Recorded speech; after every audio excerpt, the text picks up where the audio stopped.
Hello, and I hope you're having a great week so far. Today we're back with another episode of Scarlet Hollow, episode 4 in fact. If you haven't had a chance to watch the previous 3 episodes, I put a playlist down in the description down below, and I'll also put a little notes thing that you can click onto on this video. I can never remember what they're called.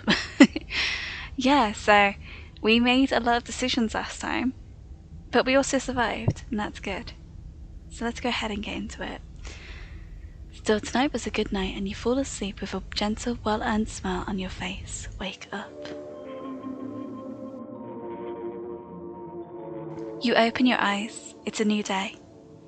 Last night seems so far away, you can almost pretend the horrors you witnessed in the annex were nothing but a nightmare, chased away by the harsh morning light. An involuntary shudder runs down your spine. But your thoughts are interrupted by the buzz of your phone on the nightstand. Hey, have you heard from Stella? I still haven't been able to get a hold of her. Thought she might have at least checked in with you. You check your messages, there's nothing from Stella, but we did have a message from her last night. Okay, so I've got explore. Should we try calling her? You dial Stella. Hey, what's up?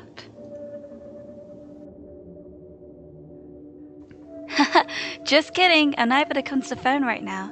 This is actually a recording of my voice. It isn't really me. Technology, huh? Anyways, leave a message or don't. I never check this thing. The mailbox is full and can't accept messages at this time. Oh no. Okay, maybe... Wait, her mailbox is full. Let's text her. Oh dear, okay. Hey, you good? Morning hot stuff? Hey, I'm kind of worried about you after you ran us last night. Text me when you get the chance. That main guy didn't come after you, did he?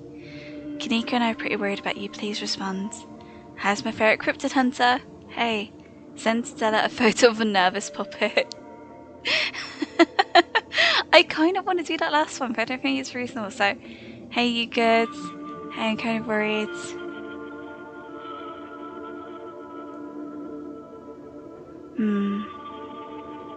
Well, Kanika's probably messaged her saying she was worried about her already, so we should probably go in from that as well. So let's go. Hey, I'm kind of worried after you ran off last night. Text me as soon as you get the chance. You wait for a few silent minutes. Your message sits undelivered. Oh no. I haven't made a bad decision, right? She messaged me last night. I'm sure she's fine. Oh god, what if she's in trouble? What if she's dead or hurt? Maybe she's just sleeping in? Never mind how Stella is. How are you doing? Everyone had a rough night. She's probably still shaking up. What if Wayne got her? Does Stella disappear like this sometimes? She did message us last night. I hope she's not gonna do something stupid. She messaged me last night. Seems like she just had some stuff in her mind she needs to work through. I'm worried if I send this, we're not going to go check on her. Let's be honest, we are worried about her. I'm worried about her. I'm glad you've heard from her at least, but I'm worried too. I know we haven't exactly gone along. Wait, what? Wait, is this because I like my cousin? Kanika? I know we haven't exactly gone along, but we should meet up in town and look for her together. Looks like you have your morning plans in order. Alright, let's go out and check on the possums. Hello, buddies! You open the drawers. The 2 possums stare up at you. They both have a bread now. That's nice. Let's wave at them. You wave at them. They continue to stare up at you blankly in response. Let's close the drawers. But good morning to you both. You close the drawers. This is their home now, and there's nothing you can do to change that. That's fine. At least I'm not alone. Let's check the closet. Was she always like that? You make your way to the closet. There's no denying it. I knew it. I don't remember seeing her face like this. The doll moved at some point since your most recent visit, but your long dead relative's creepy doll isn't the only thing that's different. Someone was in here.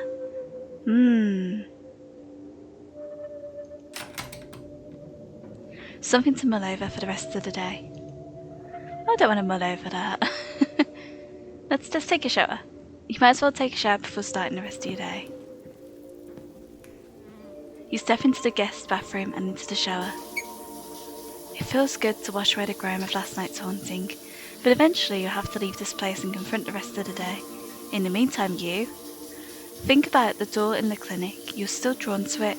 Even now, you'll be thinking about, but you'll be going back there today. You're sure of it. Think about the afterlife. It's undeniably real at this point, and what you've seen is terrifying. Think about Stella running off last night. Hopefully she's just sleeping in. Think about those 2 girls still buried in a horrible mine. I don't want to think about that. I don't want to think about my decisions.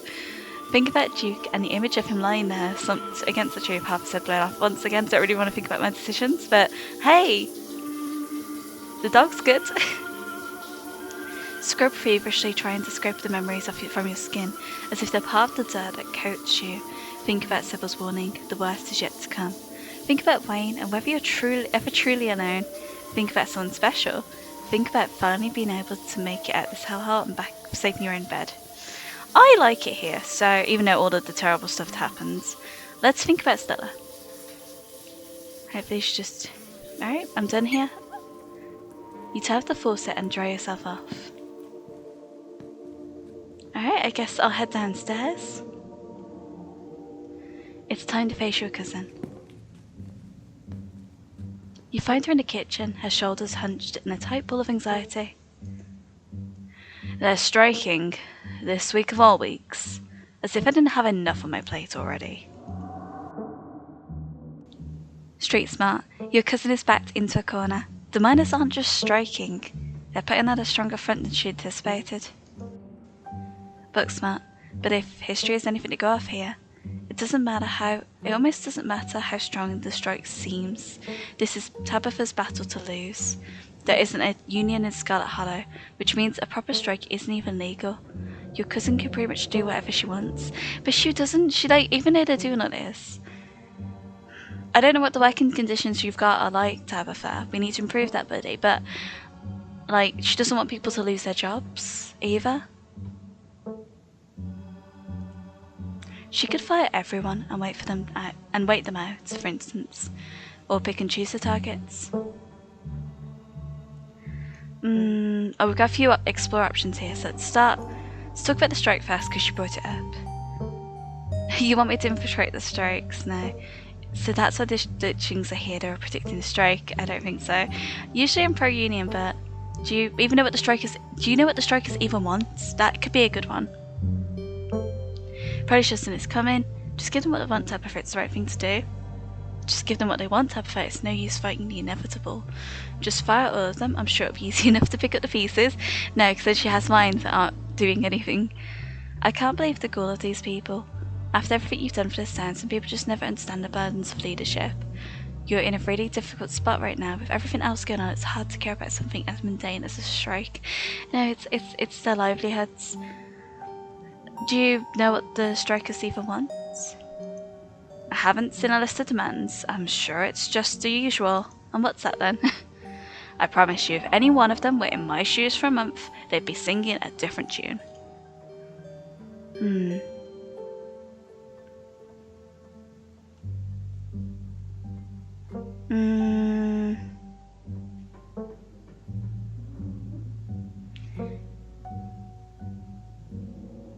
I kind of want to say that you're in a really difficult spot right now. Yeah, I am. Hopefully it'll all be over soon.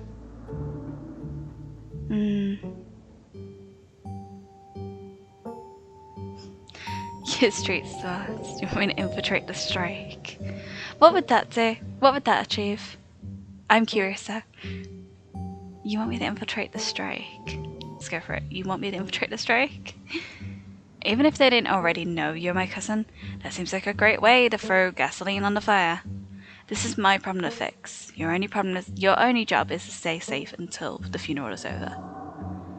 Okay. Let's talk about what happened last night with, everything. There's a lot of stuff to digest. So, ghosts are real. I still can't get over that. It feels good, doesn't it, getting rid of something our family left behind like that? So, ghosts are real. I still can't get over that. I can. What does that actually change about anything? I still have a mind to run, and you still have a funeral to attend. It feels good, doesn't it?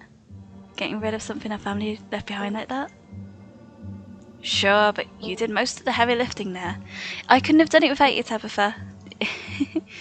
Have you heard anything from Stella? I can't get hold of her. No, but that's not exactly newsworthy. I'm sure she's just processing what happened last night. We weren't the only ones who were traumatized. I know, but if you do hear from her, let me know.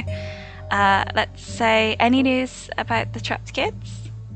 We have confirmation of at least one voice down there. There's a voice down there!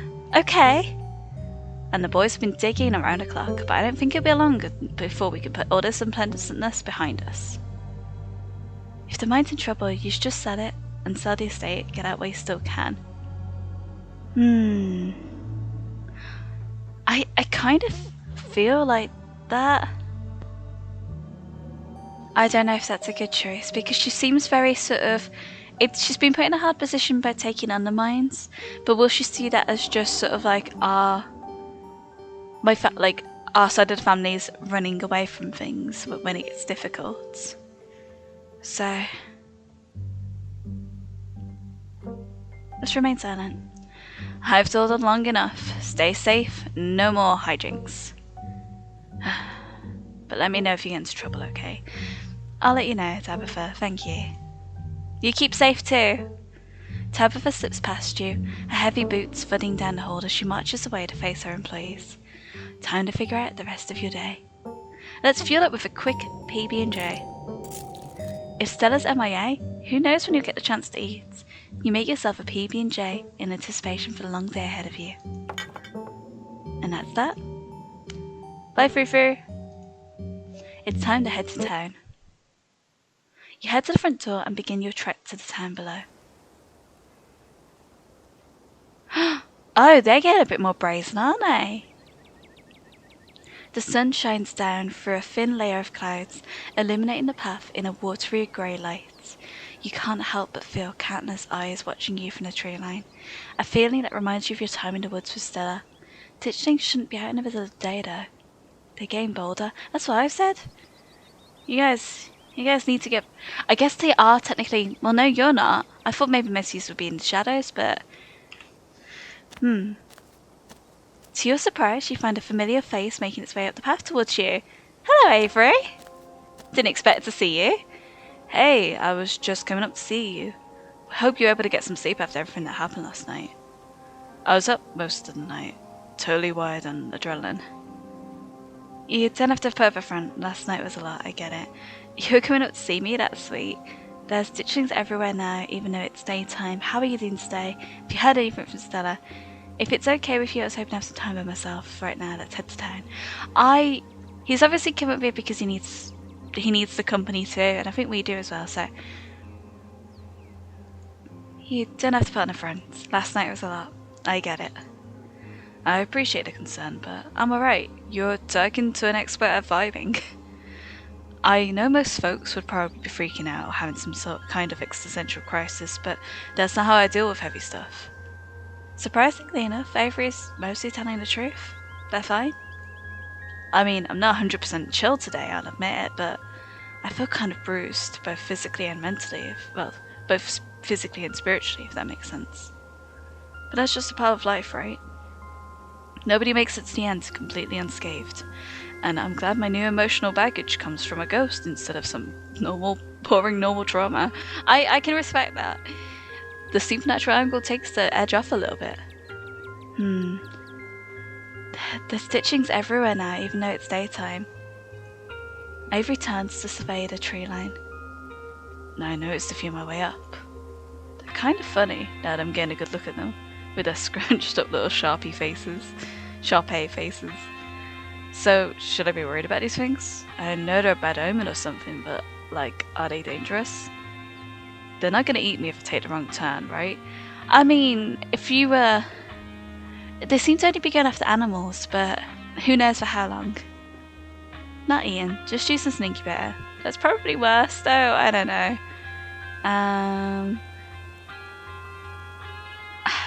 I'd rather not find out. Does anyone have a flamethrower? I do want to say that last one.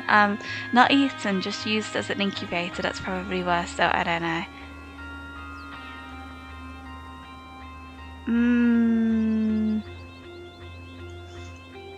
Not eaten, just used as an incubator. That's probably worse though. I don't know. They've just been using wild animals so far, but I wouldn't be surprised if they switch to a larger prey soon. An incubator? So they don't eat people? That's not so bad. I can handle a couple of eggs under my skin. I mean, it's going to parasite like that any different if being eaten alive. They're still eating you more slowly and from the inside. What? Just he's like, hey, I can handle a couple of eggs under my skin. Like, what? that's pretty, yeah. It sounds like you're saying you'd enjoy the experience.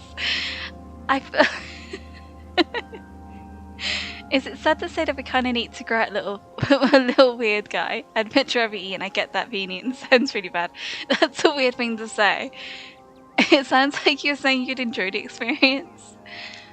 Who doesn't enjoy the miracle of life? Even if it's creepy life, parasitic organisms are just trying to make do, same as the rest of us. I don't know, buddy. I don't know about that one, but sure. How are you doing today? Are you doing okay after last night? I'm great. With something like possession, I feel like there are more upsides than downsides. Explain. There aren't a lot of people out there who can say they've been through something like that. It's a pretty cool badge of honor as far as I'm concerned. That's a good way to think about it. You're very positive, I like that. Have you heard anything from Stella? I haven't heard from her. Though we don't text much, and I haven't checked with Winnie to see if she came in for an early breakfast or anything. But if you haven't heard from her, that doesn't sound great. Seeing her like that last night was awful. She's usually so unflappable. Kanika and I are meeting up to look for Stella. Wanna come? Absolutely. I told Winnie I'd be coming in late today, so I've got time. Yeah, let's go, Avery. Let's go.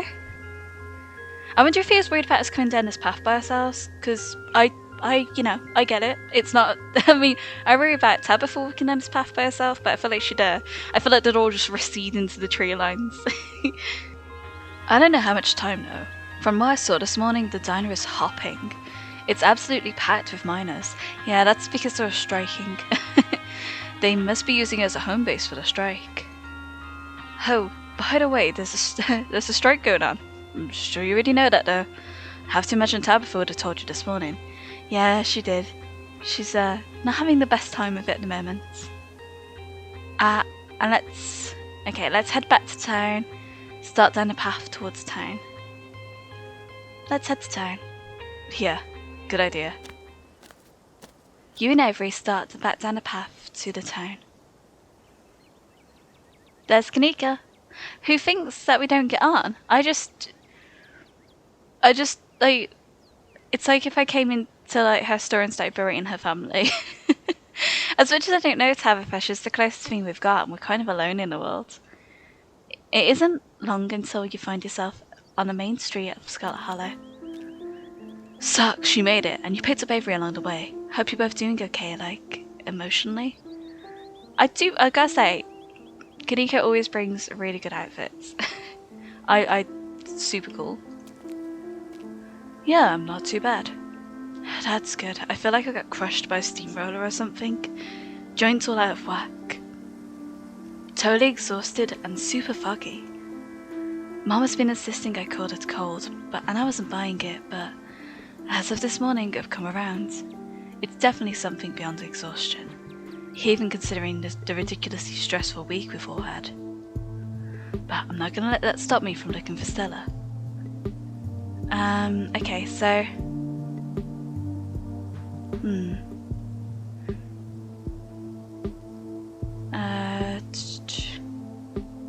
I'm supposed to see your mum at some point today. Maybe she'll shed some light on some things? Maybe she'll finally shed some light on some things? I'm not sure what she's planning to tell you today, that she couldn't have told all of us last night. Maybe she's going to read your fortune. Maybe. At this point, I'll accept anything to help us on our journey. After last night, I wouldn't doubt that she actually could. You always had a bit of a Glinda vibe going for her. Yeah, maybe I should stop making fun of her whole new age mystic thing. A lot's happened in the past couple of days. I need to take a page out of Stella's book and just buck this stuff out. I need to be focused. I can't just keep having all these existential crises. No, this is how it is now for life. Especially when you live in a small town like this, I'm guessing.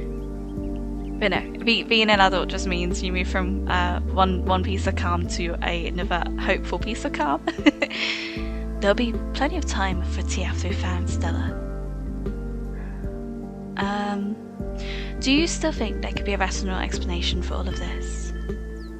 Kanika sighs heavily. Rational? Sure. Rooted in the reality that, until a few days ago, I thought was devoid of all magic and supernatural shit? No. Ghosts are real. They can suck you into illusory dimensions and puppet your body like a fleshy marionette. That's a good way to put it. That's a solid way to put it. I didn't think of it like that. A fleshy marionette. That's 100% what happened. Next thing you know, we'll find out there's a secret society of warlocks running the country, or the angels are real. Well, you do have a dog for a mare, so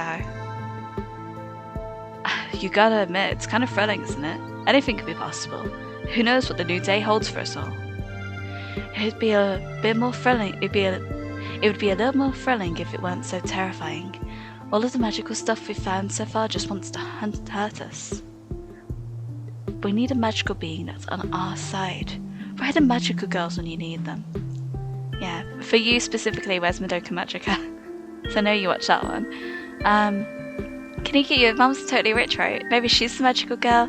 Maybe one of us will discover our magical potential too. That'd be neat. Well, I still think there's a rational explanation. You know, aliens. A rational explanation. Aliens.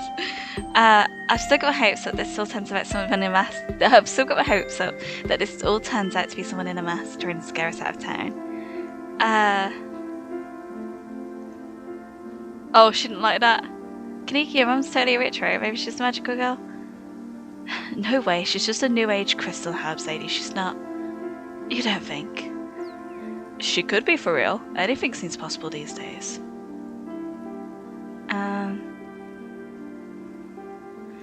I was kind of surprised you reached out to me after all the issues between you and Tabitha. I care more about finding Stella than I do about the ongoing feud between me and your cousin. And I'm not going out there alone because the last thing I want is to go missing while looking for someone who went missing. We do everything in groups from now on. Doing everything in groups is what I wanted to do last time, except you all got marionetted. But at least I was still with Tabitha, so I was technically in a pair, but I wasn't in a group. But hopefully this time none of us get possessed enough that we end up separated. But who knows? Who knows? People shouldn't be judged by their family anyways. Whatever people may think of your cousin has nothing to do with you. Thank you, Avery. But at the same time, I still feel for my cousin. Is someone manning the general store while we go looking for Stella? Mom and Miles can deal with it for another day while we go looking for Stella. This is important. Not that the store isn't, but if something happened to her and I was spending my time minding the register, I don't think I could live with that.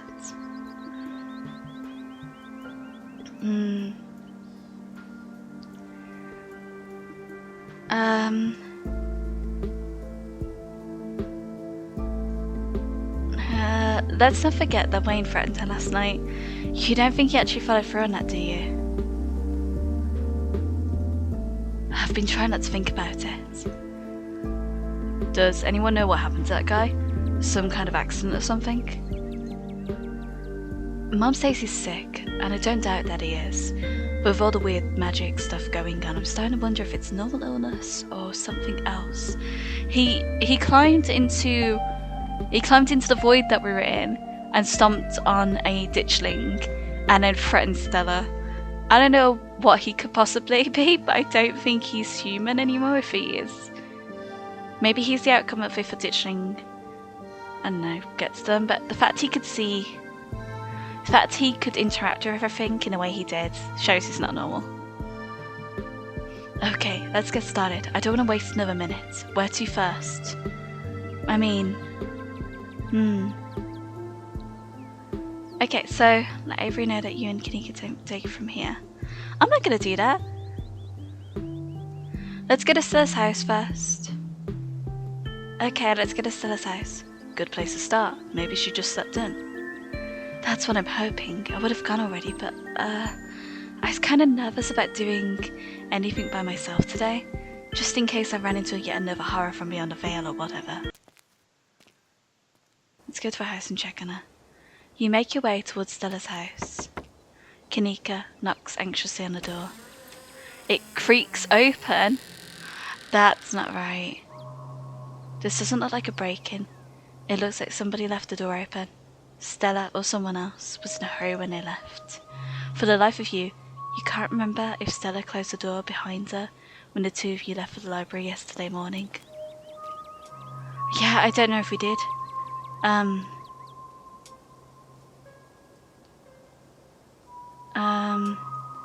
Let's be honest, we had breakfast together yesterday morning and I left together, but I can't remember if she closed the door. She must have, right?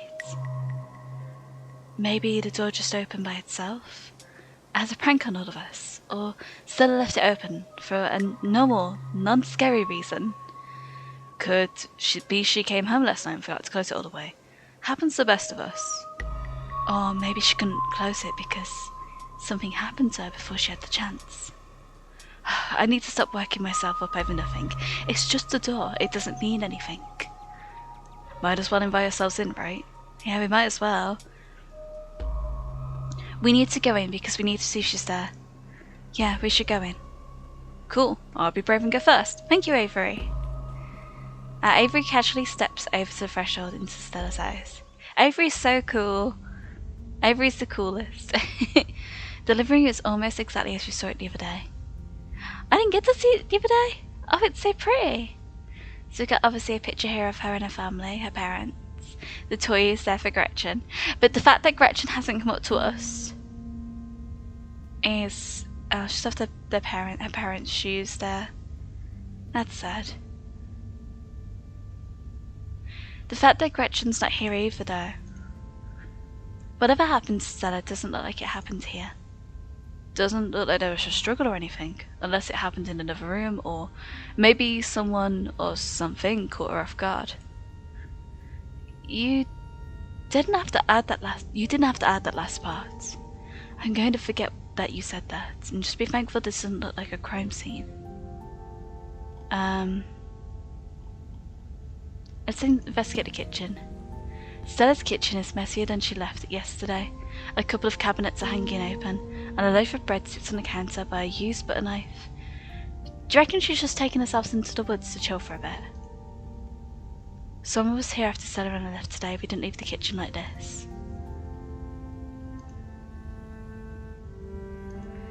So, what, do you think someone rummaged through the kitchen? She must have come home last night. Why else would anyone leave the living room in one piece just to trash the kitchen? I mean, the town's surrounded by monsters. Maybe they got hungry and made themselves a peanut butter and jelly sandwich. That's curious, actually. Or maybe she came home last night, had a snack, and didn't feel like putting things away. I feel that, but that leaves us with no question. If she came home last night, where did she go and why did she leave? And why haven't we been able to reach her? Let's investigate her room. You make your way down to the hall to what you assume to be Stella's room. I hope she's not going to try and deal with this all herself. Okay, so we've got Muffin. We've got Muffin plushie, and we've got her incredibly elaborate board of notes to investigate. Look, Gretchen plushie over here. Yeah, it looks like she's probably been up all night trying to put this together. And get up. She's not here. No, it's a little untidy. It's the usual sort of untidiness that accumulates when someone doesn't often have guests in their bedroom. There aren't any signs of violence. See, this has got me thinking about that text she sent last night. I feel like That's the thing, is that I think that text was her saying she's going to pop away for a bit and be away from here for a bit. But for her to ignore any contact is a bit sort of...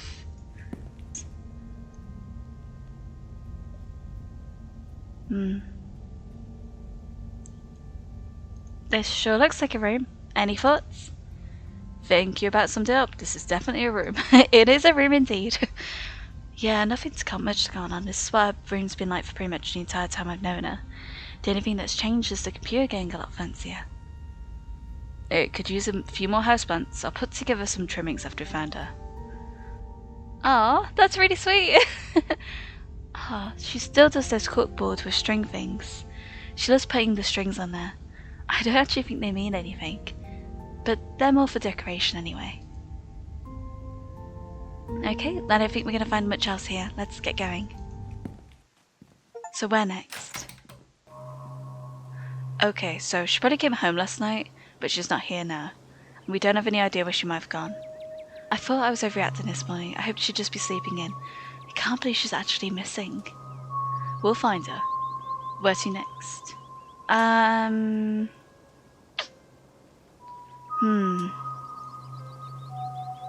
Let's go check in on Oscar. We should check in on Oscar. He's smart. Maybe he'll know what to do. I hope nothing else happened after we all went home last night. They're so brave for sleeping in that house after everything we went through. I'd much rather sleep in the woods with the ditchlings than some place that was that haunted.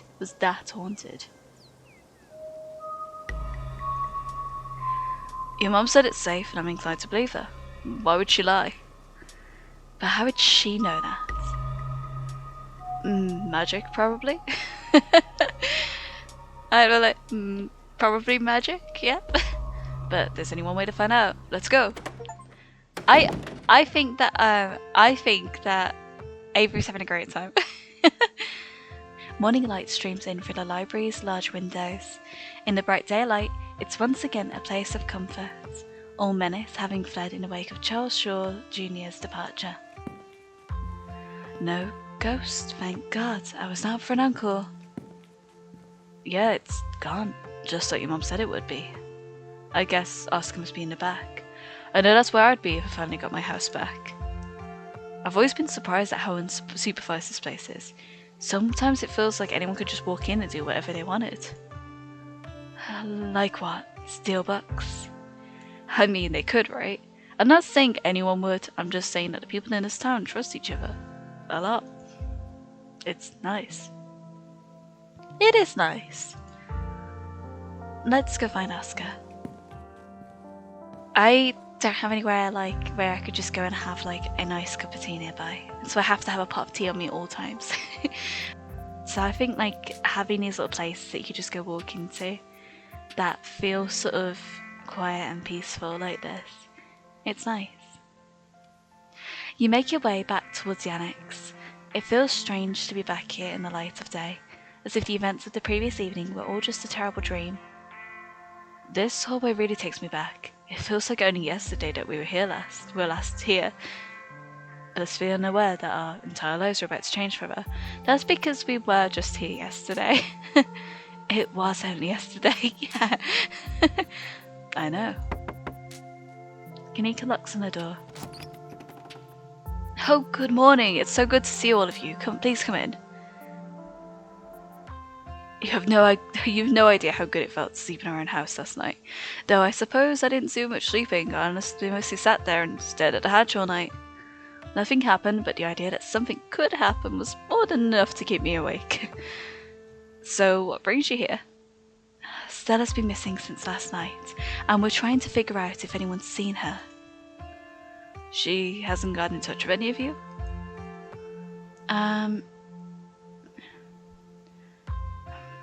Just a text last night. I think she's doing some self-reflection. But none of us know where she is. I'm guessing you haven't seen her then. No, I'm afraid not. I hope she turns up. The way she ran off last night was so unlike her. I feel like it's my fault. I should have done a better job warning her. Stella was practically banging down your door to try and get evidence of ghosts. I don't think you were going to be able to stop her. There's no way you could have known how she would react when she found it. I don't even think she knew how she'd react. And besides, you didn't know how bad it was going to get. You can't blame yourself for everything, man. It's kind of an ongoing thing, I think, with him, is that he does seem to blame himself like a lot for everything. But it's you know, it's everything that's going on is nothing anyone can predict. I know you probably feel like it's your responsibility to make sure everyone around you is okay, but sometimes that's just not going to be possible. You're only one guy. Now I'm really starting to worry. It sounds like no one in town has seen her. That doesn't mean something bad happened. But it doesn't exactly sound like it's all sunshine and roses for her either. Sorry that I can't be more helpful, especially after everything you've done for us. I know time is of the essence right now, but while you're here, I wanted to let you know that I'm determined to do whatever I can to help investigate what's happening to our town. I was hoping we could compare notes. It might help me narrow down where I should start my research. You know, it's very helpful, Oscar. I think, yeah, definitely. What we'll do is when we find Stella, we'll come back here. We'll give you our notes. You can give us our notes. It's all good. It's all good. As far as I'm aware, there's nothing paranormal in Scarlet Hollow before very recently. It's me. I'm the issue. Now here we are, suddenly surrounded by weird little goblin creatures in the woods and plagued by angry ghosts. You think there was an inciting incident, right? Event, right?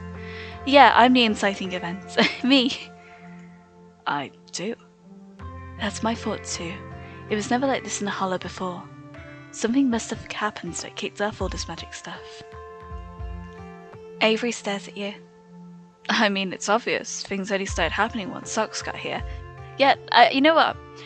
I didn't want to draw the attention to myself, but Avery is right. It only happened once I got here. You're not wrong. Exactly. If there's a catalyst for all of this, wouldn't it be a lost Scarlet finally coming home to Scarlet Hollow? If I may, Socks getting into town isn't the only major event that's happened lately. Pearl Ann died over a week ago, and those creatures in the wood were already reproducing by the time she arrived. Not to mention, I started seeing things in our house before Pearl Ann passed. I think I never thought to make note of exactly when the spirit made itself known. If there's a root cause for all of this, hopefully there's a way to put the genie back in this bottle. I'm going to do my best to find out if there's ever been any similar events, and whether there's something special about Scarlet Hollow that might explain what's going on. We'll fill you in on what little we know, and so at least you have some place to start. Okay, so we can fill him in. Okay, so we've been finding these weird stone seals. There was one in the mines and another in your basement. There might be more. Though these are those carvings you mentioned last night, right? To think there was something like that under my house all this time. I think someone must have put it there. But who? That gives me quite a few threads to follow. Thank you, Socks. Socks, didn't you say you felt something similar to mine seal outside the clinic yesterday? I hope that doesn't mean something weird is about to happen there too. I think there is. I was drawn very suspiciously to the door, but your friend is also clearly having something supernatural going on as well. Uh-oh. Losing the only doctor's office in town seems like it would be bad. Here's hoping we sort things out before it becomes an issue. You know, I was thinking about filling that basement with cement and pretending it was never a part of this house. But if we're all here, maybe we should go down and... Oscar sighs. Take a closer look at the carving seal, whatever it is. Oh, heck yeah. It'd be like checking out the behind the scenes of a haunted house the morning after. I mean, I know you're joking, but that's the what we'd be doing, right? Now that you mentioned it, yeah, I guess that wasn't an investment analogy. It's been bad enough going to a haunted house and abandoned coal mines at night, but there's something that feels much worse about going down there in the middle of the day. I can't see I'm thrilled at the thought of it either, but we need to do whatever we can to start getting ahead of things. I really don't think this is a good idea. Okay, so again, I don't want to go back down there, but we have to check it out. Going down there is worth the risk. We've been seeing ditchlings in broad daylight. I don't think we have the luxury of turning down clues. Let's go, Oscar. Conquer your fears. Hell no. Ghost or no. There's still a 100-year-old corpse down there that was murdered by my Mimo. Never open that hatch again. Even if the ghost is gone, that carving might still be able to do something to us. We should leave it be. I don't think we have time to dig around your basement right now. We're still on a stellar quest. I get it. I don't want to go back down there, but we have to check it out. Are we sure nothing will happen if we open the hatch again? You can't just spend the rest of your life worrying that a room in your house might be a gateway to a ghost dimension. You know what, Avery has some very good points. Avery is constantly delivering on what I would also think. It'll be better to clear out the demons and make that space your own. Besides, that thing is gone. We don't have to second guess ourselves. You're right. I told myself I'd stop letting my fears get the best of me, and I'm gonna hold myself to that. Oscar leads you back down the familiar hallway to Rosalina's room. Oh, hi, everyone. What are you doing in my room? I'm going back into the basement, Rosa. I'm afraid there's something down there that might help us figure out what's going on in town. It's probably best you go to the library, Bobby. No way, if you're going down there, I'm going to. Remember what you said last night? No more secrets. We're in this together. You're right, Rosa. You can come with us. No more secrets. We don't all have to go down there. Am I the only person in this town who doesn't have a death wish? I think you might be. I think we're all a bit stellified, to be honest. Sybil said the ghost is gone. I really don't think there's anything to be afraid of down there anymore. Just give me a moment to move all this stuff out of the way. Oscar gets to work moving the furniture from the trapdoor, his broad shoulders making quick work of it. Before you and your companions know it, you find yourself transfixed on the trapdoor. Oscar opens the hatch with a menacing creak. Everyone's heart skips a beat, though Avery's heart might have skipped a beat of excitement rather than fear. But none of you are swept into a ghost nightmare puppet show. The sun continues to shine, the birds continue to sing outside of Rosalina's window. See? Nothing to be worried about. The slight tremor in his voice tells you he's mostly saying that to himself. Yeah, they both look like super stressed, but Avery is so chill about it. Shall we? Yeah, I take it back. I'm staying up here while you're go take a look down there. I do not like the vibes I'm getting from that pit. Let's descend. The excavation of Oscar's basement returns to basement was an achievement we just got. You descend the basement stairs and find yourself in the same cold and finished place you were in last night. I know, wait, everyone's got like a slight glow against them. It's like, oh, there's like a slight kind of humming in the background. You can't shake an oppressive feeling, but whether that feeling is driven more by the trauma of the past night or by something more tangible, you're unsure. Well, I guess whatever we're looking for is in that pit. I guess we should take a look. Oscar walks up to the burial site, eyes widening as he peers inside.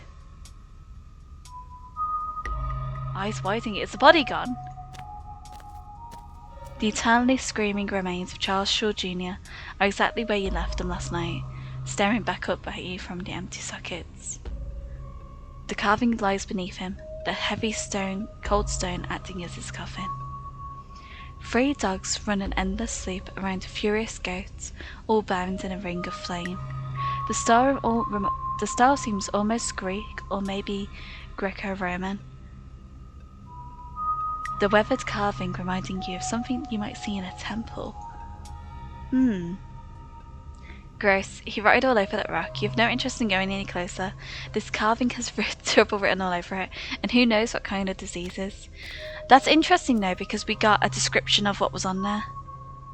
Charlie. He looks so small. Dang, Charlie. Sock's grandma really did a number on you. Avery! Nobody touch it. I'll have to call Dr. Kelly about this. We should put this body to rest, right? That's how these things usually go. At least in the movies. And hey, we've disturbed his body hasn't come back for a sequel. Confirmation that he's gone for good, right? I think so. That's gonna make it a lot easier to sleep tonight. Does that mean you'll let me sleep in my actual bed? Whoa, let's give it one more night. I still don't know how I feel about you sleeping on top of that rock.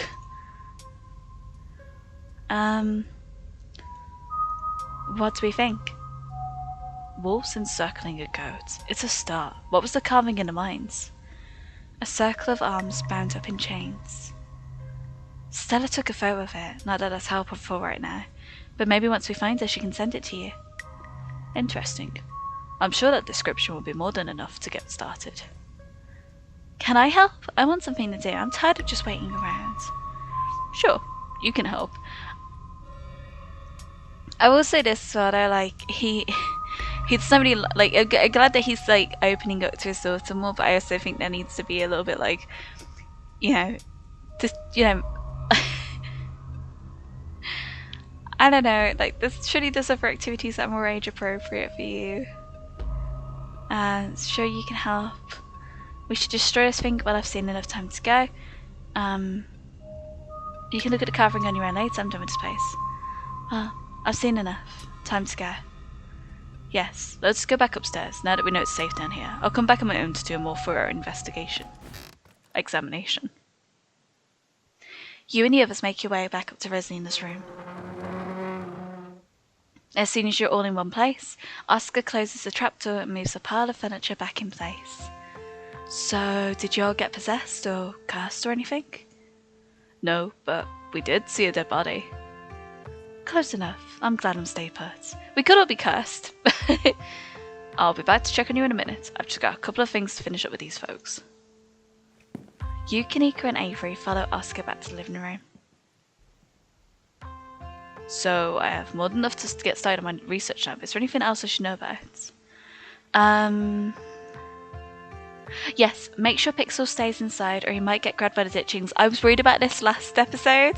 Was it last episode or the episode before? The second episode, I was worried about Pixel because Pixel's the library cat. I do not want anything happening to that cat. So, the ditchings are those things from the woods, right? With those faces.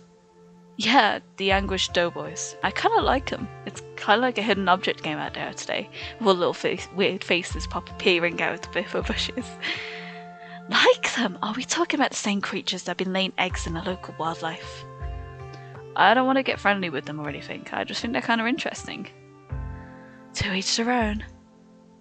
I'm so surprised that you and Stella haven't been hanging out more. You two were totally vibes off this. Will do. I can't imagine how devastated Rosalie would be if something happened to him, especially after everything she's been through. I think there's something in the clinic. There was a store yesterday, and I could feel something pulling me towards it. Right, I'd almost forgotten after everything that happened yesterday. You said there was something there that reminded you of the mines, right? I'll dig up what I can in the clinic. There's a lot of history there. I wouldn't be surprised if there's something haunting that place as well. You have a friend that lives there, right? Should we tell him that something bad might happen in his house? He might want to stay someplace else for now, if the last few nights are any indication. The only issue is his mum probably doesn't want to... His mum won't take this seriously at all. Yeah, I can shoot Reese a warning text, but I don't know if his mum will let him leave. She's got an iron grip on the poor dude. And she's probably even more of a skeptic than I was. We need to get Reese out there before something bad happens to him. Reese mentioned a movie night, right? It's perfect cover for an investigation.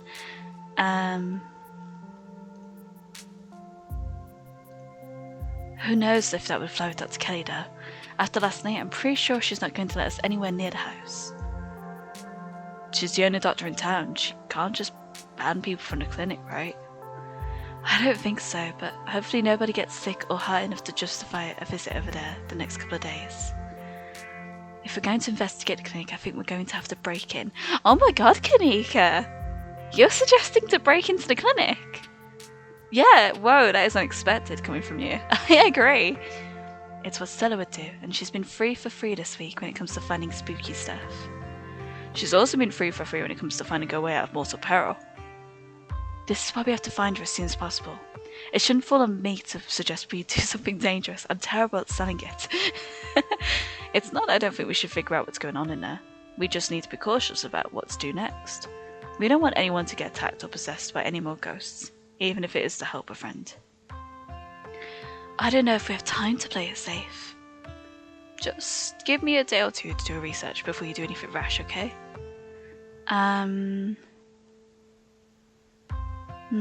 I do wonder that. But who would be in a cult?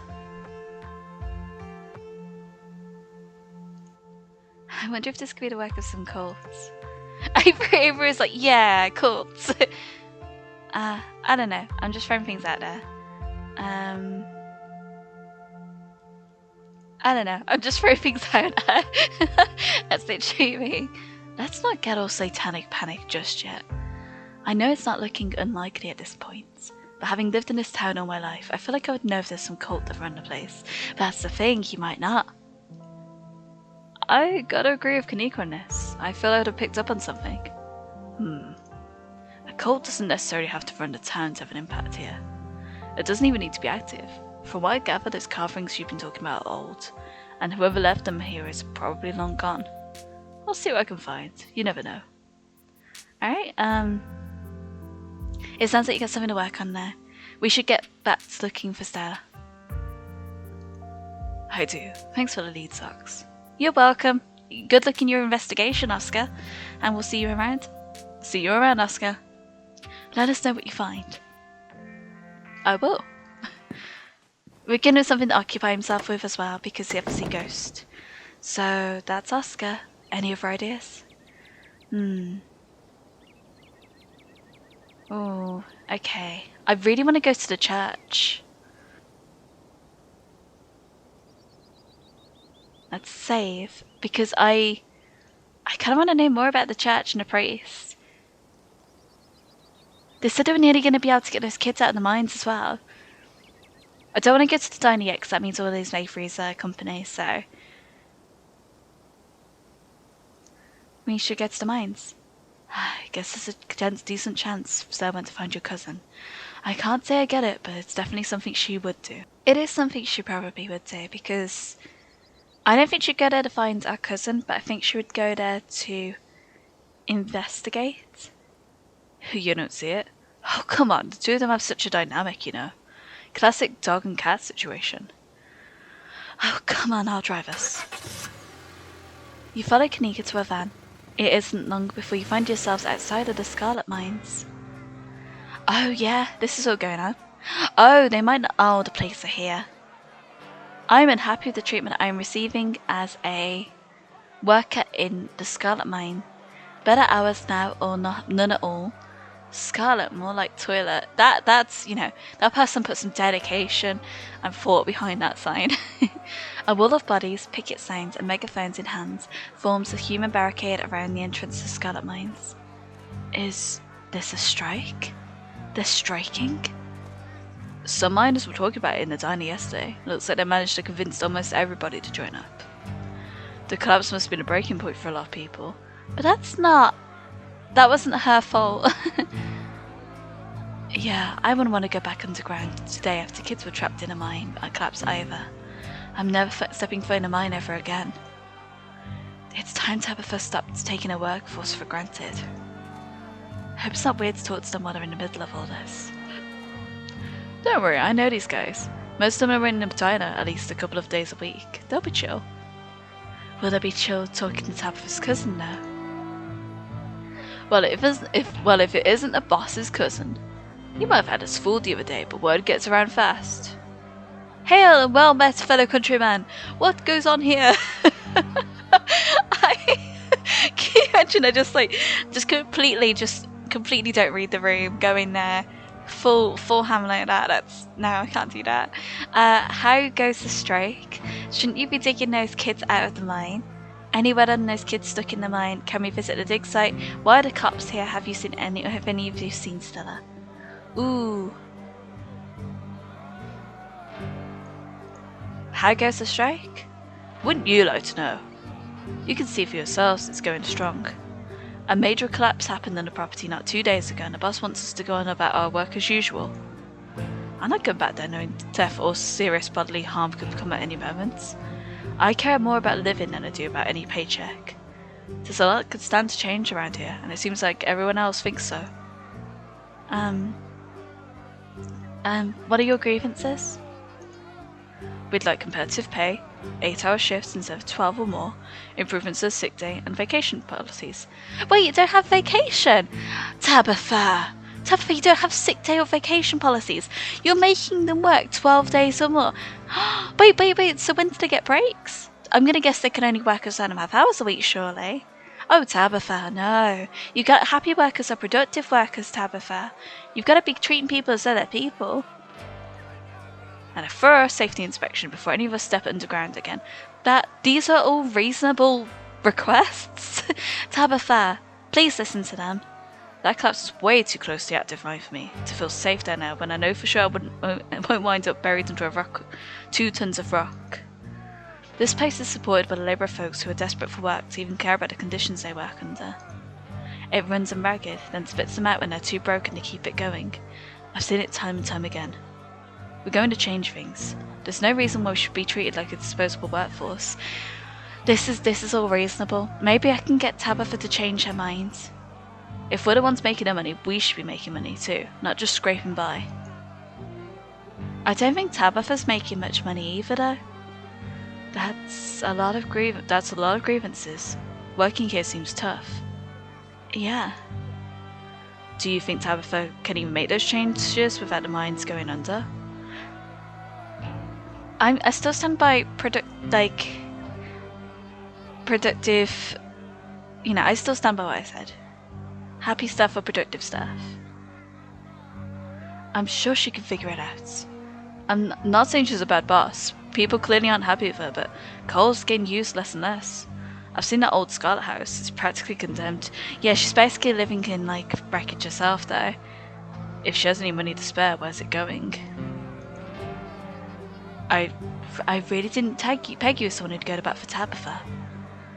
I'm not. I'm just trying to get the full picture here. And if the mind fails, I don't see how Aunt Winnie's diners doesn't fail with it.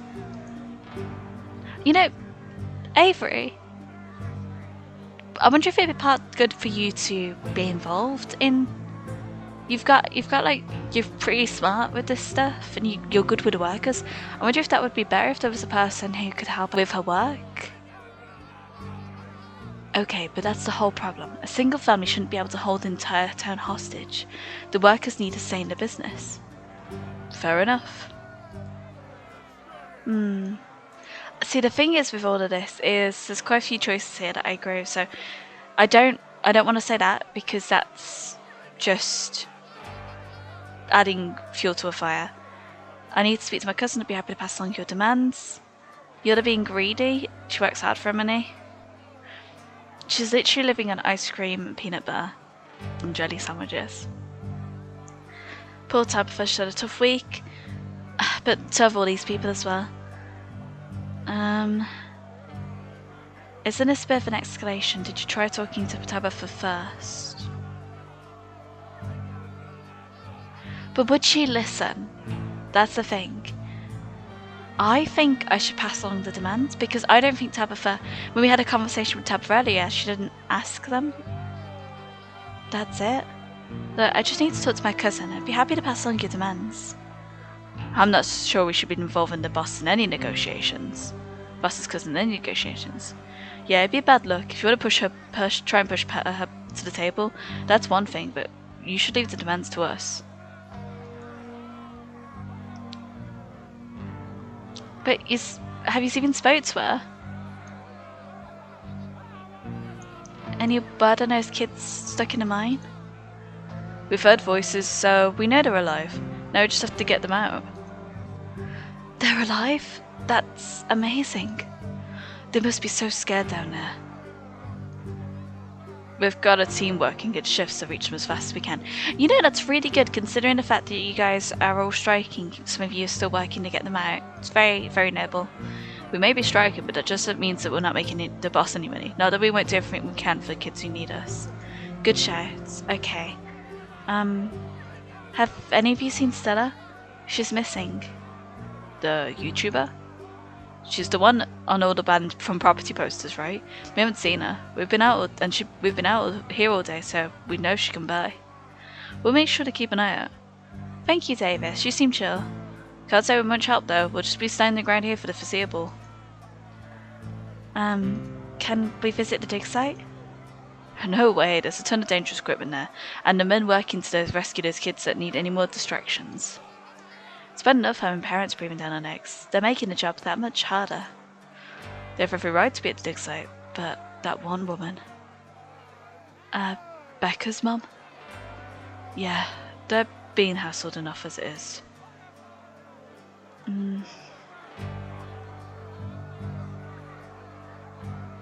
I don't think Tabitha needs... I do need to speak to Tabitha because I don't think she's paying attention to these demands, but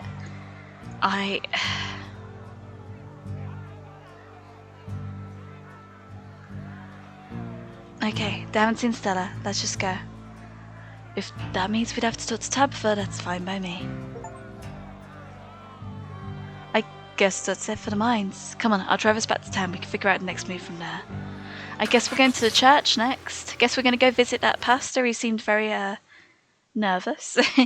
Where to next? We should check out the church. The church? Why? I see what you're thinking. Stella was confronted with the evidence of the afterlife and she might try getting into all that religious stuff. It's worth checking out. I think we'd be barking up the wrong tree. But I guess you're right. There's no point in not being thorough. I wouldn't mind stocking up some holy water while we're there too. That's a solid plan. We should do that. We should do that, Kanika. We'll get some extra for Stella. We'll bottle it up for her. Do you have any spare bottles from the general store? Seems like a good idea to cover all our bases at this point. I don't think Baptists do the holy water thing, but I'm sure Pastor Daniel would pretend to bless some water if it meant keeping us around a little longer. That's good enough for me. Let's not linger though. I don't want him thinking we're possible converts. Ooh, okay, so we get to see here. Okay, so we haven't seen the space yet. Okay, so there's the farm as well with Bo. Are those llamas? I think they are. Ooh. Kanika leads the way, taking you up the gradual slope towards the church. You know, I've lived here for a few years now, and I've never actually been to the church. That's probably for a good reason. Where is that weirdo? Here he is. And with that creepy music again, eh, Pastor Daniel? My, 4 visitors at once, on a Thursday. This is unprecedented. But there are only 3 of us. Oh no, were we followed by a ditchling? Were we followed by Wayne? Zane! Hi Zane! Why, you're here? Sup all people? Oh, it's just Zane. What are you doing here? All the glimpses of death I've had in the past 2 days have forced me into the midst of an existential crisis, my dudes. I wanted to see if Faith held any answers for me. It's the thought of him being like really cheerful and him basically being like, I've got an existential crisis happening. You're very happy about that though, I'm guessing. Look at his top actually, he has a full top where his skate button is Zane on the bottom of it as well. He's a man who knows what's up. He's a boy who knows what he's about. Alas, I have not yet found the solace I seek. Give it time, Zane. It takes a while for the Lord to work in his way into your heart, but when he does, you won't regret letting him in. Be sure to look over those pamphlets I gave you, and of course, I'm always here if you need to talk. Sure thing, Pastor D. Peace, sure.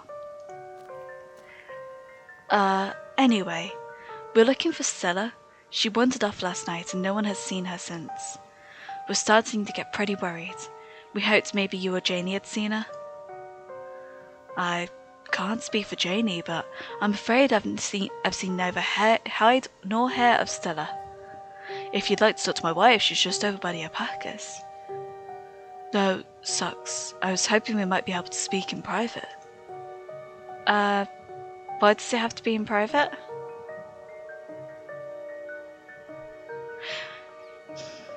Do I give him the benefit of the doubt here? He is a bit weird, but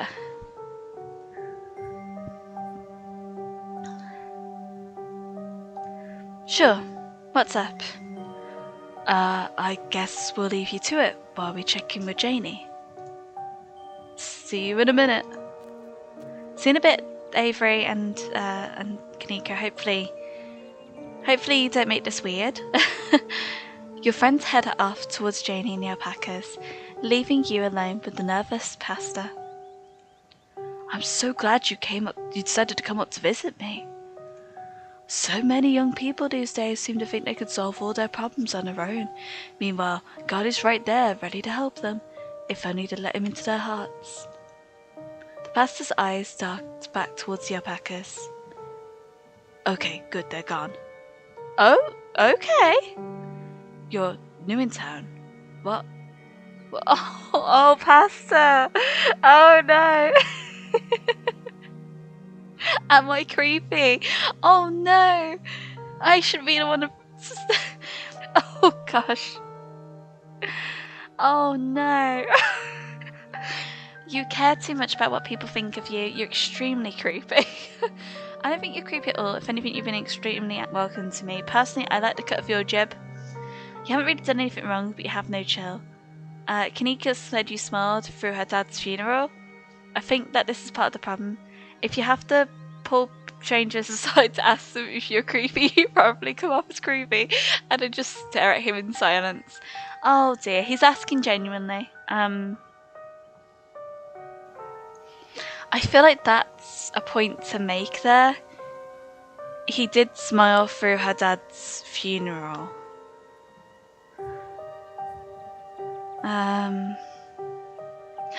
Oh, hello. I did not notice you there. Why are you watching us? Just have a quick look. That's concerning. Okay, so I'm gonna go say if you care too much about what the people think of you, and that might be why it's coming off creepy. But I don't want to lie to him either though, and I think street smart would be more lying. Kanika said you smiled through her dad's funeral. Did I do that? Oh gosh, I have to apologise to her. It must have been the nerves. That service was the largest group I've had the chance to speak to in front of for years. Oh. Hello. He's interrupted by the sounds of a snapping twig and a high-pitched giggle, partly muffled by the underbrush on the edge of the property. Julep, come out of there. You know you're not supposed to play in the woods. Julep glances back into the woods, quiet as she hesitates. Julep, are you going to be good, or are we going to have to skip story time tonight?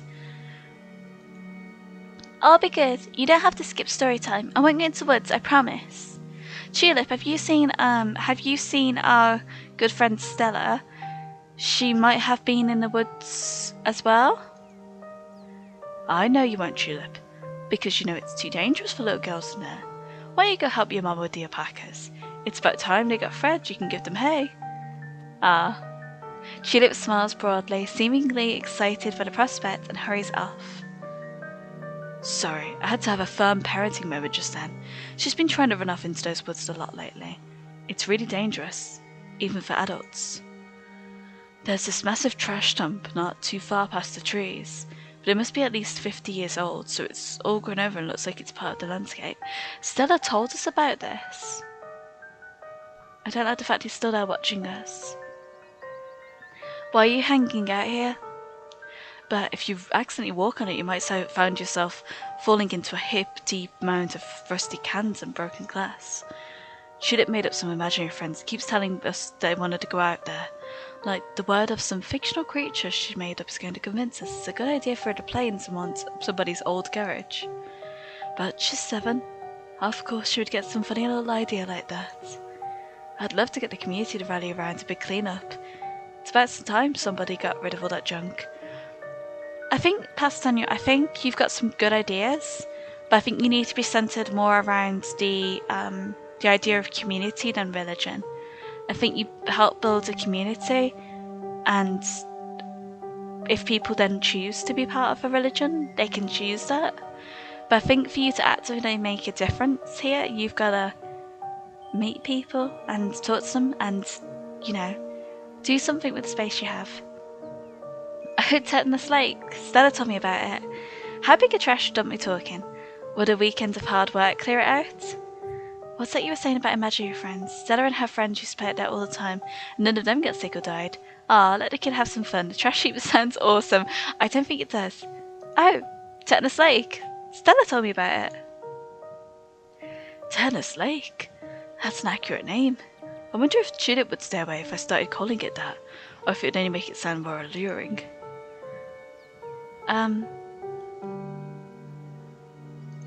How big a trash dump we talking? Would a weekend of hard work clear it out? Maybe if you had construction equipment and a team of professionals. It's a big area, and I have no idea how deep it goes. In the meantime, I'm just making sure Tulip knows not to get near it. Well, what's that you were saying about imaginary friends? Because someone over here might be doing something. Oh, she's just been talking to her friends of hers lately. Those stories about creatures that live in the church. I'm sure she saw some animal in there and decided it was her friend. It's nothing to be overly concerned about, except the trash heap situation. This man is lying to you. Oh! In fact, he's been lying to you since the moment he mentioned these imaginary friends. Pastor Daniel, I thought lying wasn't a good thing to do, Pastor Daniel. Whatever his daughter has been talking to is real, and he knows it. Oh, Pastor Daniel! I'm gonna waggle this finger at you. Okay, let's go for it. I'm gonna go for it. Okay, I'm nervous about this, but let's go. Sounds to me like you know exactly what she's been talking to. Daniel's eyes go wide just for a second.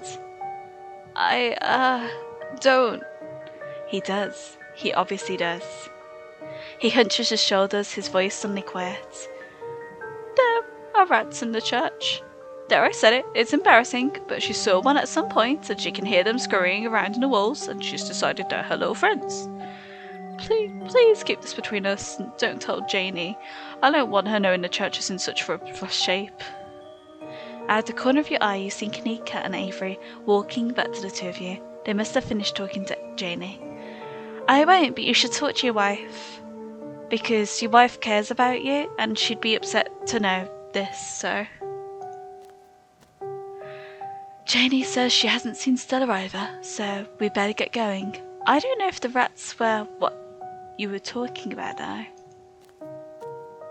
Thanks for suggesting we head up here, Socks. We got to feed alpacas. They were so cute and soft. It was awesome. You know, I'm really glad Avery's having a lovely morning. And Janie says she'll come by the diner with some cookies for the miners and a few extra for me, of course. See, this is the type of stuff you need to also be getting in on. If you wanted to make connections and build ties, you've got to be seen being a bit more, you know, you got to put yourself out there, my guy. She's so nice. She even offered to bring me some since I'm feeling under the weather. I hope your talk with the pastor went well. He's right there. Yes, we had a great conversation. I appreciate you all stopping by, even if it wasn't under the best circumstances. I'll let you all be on your way. And I hope Stella turns up soon. I'll put in some good prayers for the big man for her. Alright, thanks. See ya. I feel for him. He needs to put himself out there. I don't like the fact that Wayne's hanging around. I'm worried that they're in danger. So, what was that about? He seemed pretty insistent on talking to you alone. Yeah, he didn't say anything weird, did he? Nosy, aren't you? Let the man have his privacy. He wanted to know what everyone in town thinks is creepy. Everyone in this town is so mean to him, he's a nice guy. It makes me feel like sometimes like he's being threatened with the way he acts. I kind of want to say the top one to them because I don't think it's like... He's asked us this stuff in confidence. But I want to come across bad. I don't want to sound mean, but like... I'm going to try this. He wanted to know why everyone in town thinks he's creepy. He is creepy. It's kind of sad, isn't it? I don't think he has a lot of friends. People do weird things all the time to try and fit in. Point taken, but that doesn't mean he isn't creepy. Let's not get too distracted until we find Stella, though. Where to next? I I don't want to go to the cops. Let's check out the diner. Good idea. Folks tend to congregate there. Maybe we'll run into someone who's seen Stella. Here's hoping Winnie doesn't try and rope me into clocking in early. Fingers crossed for you. The diner is busier than you've ever seen it. The small booths are packed with miners. So, I guess it's where the miners are setting up shop. When you asked for the morning off, I didn't think you'd be showing up here with friends. Sorry, Aunt Winnie. Stella's gone missing, and I've been helping these two track her down. You haven't seen her, have you? Don't you apologise, and can't say I have. I've been a little preoccupied. This is great for business. These fellas can have as much free coffee as they drink if they keep on piling in like this. Do you need any help? No, son, I can handle this. One of your friends going missing is more important than a busy shift. Winnie's so good. The miners didn't even notice you entered the diner, and instead of speaking in hushed voices, argue with each other loudly enough for you to easily overhear. I guess the shift schedules are pretty brutal. I'd like more vacation days. I'd love to be able to see our family around the holidays, and better health benefits would be amazing. But what if she decides to fire all of us? Should we be worried about you-know-who being here? Nah, I wouldn't bother. I got a call from the Smith. Apparently she was poking around the mines earlier, but it sounds like she's generally got our back. I don't know. What if it's a trick and Miss Scarlet hears about us talking and fires me? You're only a year or so into the work, and trust me, the longer it goes on, the more it sucks the life out of you. At first, you're just unhappy, but you figure you can weather it until you find something better. A paycheck's a paycheck. Next thing you know, you've lost years of your life to a company that doesn't give a solitary shit about you, that uses up every free second it can to suck out of its workers, and pays just enough to survive, but not so much that we can ever save enough to get the hell out. But we could get fired for this. I really need the paycheck. I can't get fired. And the company housing, that makes a big difference for me. Right, the company housing. How generous of Tabitha to put you up in a company-owned shack that hadn't had maintenance done in decades, taking a big chunk right out of your paycheck. Tabitha, just get some friends to go and help you fix it up. I'm here now. Do you need a hand, Tabitha? And make sure that shit ain't going towards property tax and upkeep and loan. The company housing that means almost nobody in this whole damn town owns the place they live. We have numbers on our side, Harrison. After what happened up there the other night, damn near everyone's joining the picket line. She can't afford to lose us all. We have the power here, so long as we're united. Okay. Hey, have any of you seen Stella? She's missing. The miners turned towards the doorway, all eyes staring at you like deer in headlights. The YouTuber?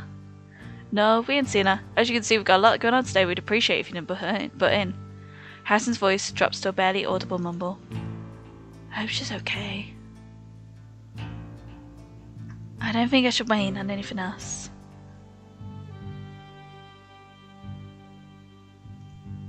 Sorry guys, I don't think I have the knowledge about the mines enough to be able to help, and I don't think Tabitha would appreciate me doing it when I have no stakes in the company, so I guess we should get going. You turn and leave the diner, Avery and Kanika trailing close behind you. Still no sign of Stella. I don't want to go to the cops. I don't think I'm going to. I'm supposed to get tea with your mum today. Maybe she'll have some ideas? Sure, we can humour her. She's probably going to give you some rocks or bundles of herbs for protection or something, which might actually work, who knows? But there's any way to find out. Let's do it. The bells of the general store chime welcomingly as the three of you enter. Kanika, there you are. You're supposed to stay in bed today, remember? And hello, you two. Hope you've both recovered from last night's fiasco. Not really, but you know. Sorry, Mom, it's just that Stella's missing an eye. Stella can take care of herself, unlike you.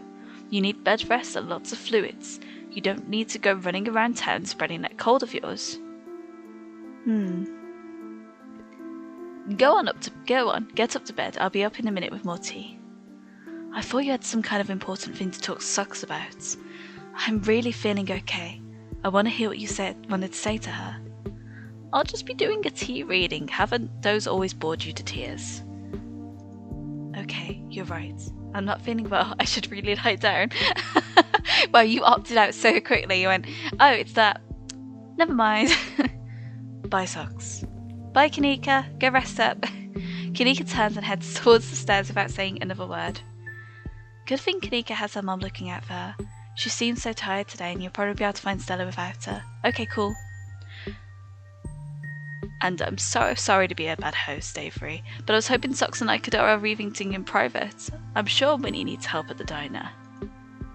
Oh, no, Avery, come with me. Oh, you're right. I've totally left her on her own today. Fine by me. Wouldn't want to mess with your tea vibes. I'm sure those leaves are very particular. Oh, but before I go, I did want to ask. Are you a witch? Straight out with it. Avery does not beat around the bush. He does not. As fast as I am that you think I'm magical, I'm just an old lady who likes tea and has a few unusual hobbies. Look, I'm just saying, doing stuff like reading tea leaves is pretty witchy as far as I'm concerned, but I won't push it. Though, just so you know, if you are a witch, you can totally tell us. We'd be cool about it. I'll leave you to your not supernatural private tea leaf reading. He's like winking, he's like, sure. We'll catch up tomorrow, Socks. Okay, promise that we will, Avery, because you're a good one. They make their way out the general store, disappearing down the street in the direction of the diner. Shall we? Sybil motions towards the tea room. Follow, yes, might as well. Let's follow you in. What you got for me, Sybil? Please have a seat. I'll bring you a fresh cup. Thank you, Sybil. Oh, look at this. You take a seat at the small table at the edge of the room. It's dark here, only a sliver of sunlight able to filter through the heavy curtains, supplemented by the bright grow lights over the plants in the corner. So look. So, we went in this sort of angle. Yeah, we just got some dried plants there, dried herbs. We got some, I think we got a fossil there, some crystals, all that good stuff. It's castor bean, an incredibly toxic plant, and strange for a tea maker to keep around her workspace. 1 second.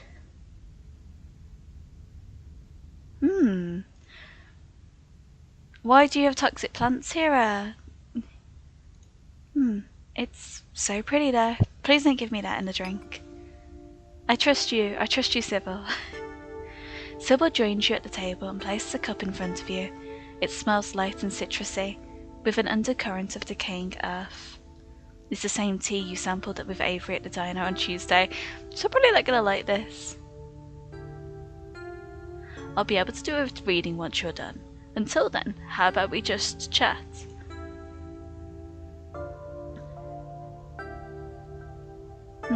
Okay. Let's be nice. So, how did you wind up in Scarlet Hollow? Oh, my family's been in these hills for a long time. That's how I know so much of the local flora. Everything I've learned was handed down from generations of hill folk. There hasn't always been a reliable doctor up here, especially not one most folks could afford. They have to figure out their own medicine. The other day you promised to tell me, what was it? Unsavory tales of my mum's youth? I most certainly did, though I may have been exaggerating a bit for dramatic effect. I'm prone to do that. In a town this size, you get to know everybody, no matter what age difference might be. This is like really pretty looking. I want to see what our tea reading is, but Vivian was a little younger than me, which meant I always had a certain older sister instinct about her. Her family wasn't good to her. Pearlan was a lot like your great-grandmother, Edwardine, which is to say she was not a very kind woman. Similar to Tabitha, but with more social grace and considerably more hatred for her fellow man. But your mother wasn't a shrinking violet either. She was just as stubborn as any of the Scarlets, so her family choosing her as their punching bag made her into quite the rebel. Why were Pearline and my mum raised by Edwardine? What happened to their mother? What do you know about my grandma? I feel like I know a lot about the women in my family, but what about the men? Did they even exist? What happened to when my mum found out she was pregnant? Why were Pearline and my mum raised by Edwardine? What happened to their mother? Their entry into this world was violent, I'm afraid. Their mother was young, too young to be pregnant, especially with twins. I didn't realise they were twins. She didn't survive the labour. What do you know about my grandma? I'm afraid there isn't much I can tell you. I think there were two in that generation. The eldest died when the girls were still children. Edwardine never spoke about them, and nor did your mother. I feel like I know a lot about the women in my family, but what about the men? Did they even exist? I suppose they just haven't been very noteworthy since Edwardine took over the mines. Her husband died a long time ago, and to be quite honest, I can't even recall his name. Might have been Stuart or something just as forgettable. From what Vivian said, her father was some teenage fling that ended once your grandmother found out she was pregnant.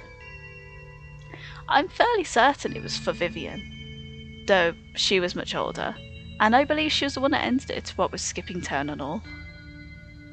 What happened when my mum found out she was pregnant? Because we don't know who our dad is. She came to me for advice. She was distraught. It was like she'd been handed a death sentence. Maybe it was from fear what had happened to her own mother, or maybe it was something else. But she seemed convinced she was in danger.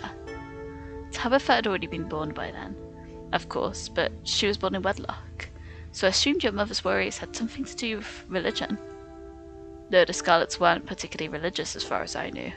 Is anyone in this town religious? I don't think so. But the way Vivian was that night, she came to me, is stuck in my mind. It always had me wondering what it was about your family that made her panic so much at the thought of having a baby. You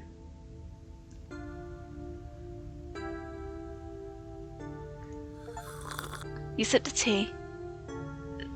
You take the tea, sipping it delicately. The citrus smell is fleeting, quickly replaced by the earthiness at its core, like you've taken a mouthful of dirt. Still doesn't sound great. But the aftertaste combines the two flavours into something soothing and medicinal, and you find yourself feeling more comfortable, your muscles relaxing for the first time in days.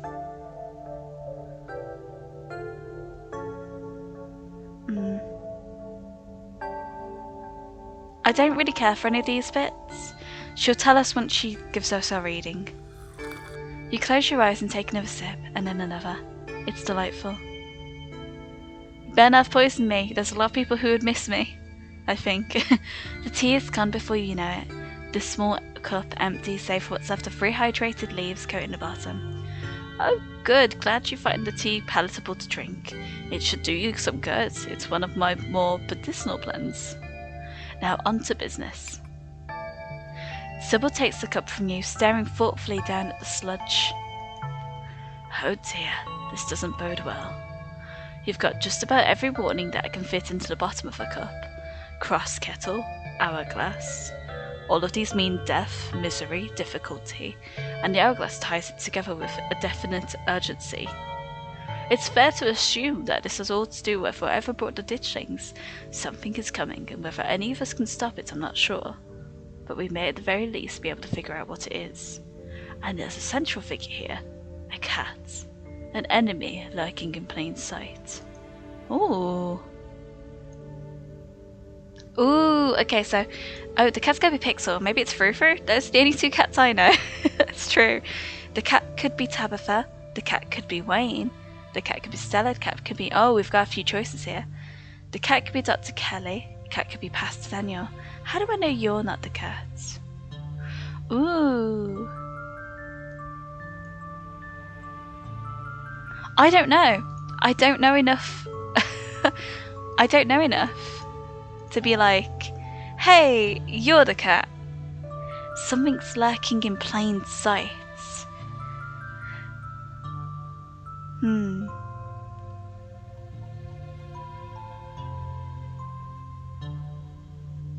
don't know, I might just play dumb here because I can't even guess who it could be. The thing is, it's gotta be someone who's, like, woven in to our lives. I've got a feeling it could be Reese. Or Wayne. Because Reese, obviously the son, everyone thinks it's Dr. Kelly, but we don't know what's going on with Reese.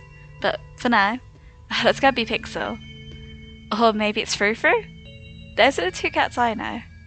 Dear, the cat isn't a literal cat. Like I said, it's a symbol for an enemy lurking in plain sight. Probably a human enemy, but almost certainly not a cat. But don't know, it could be a cat. You don't have to figure out an answer right away. It sometimes takes time for the mind to connect the dots. Just be on your guard and keep vigilant that someone close to you isn't to be trusted.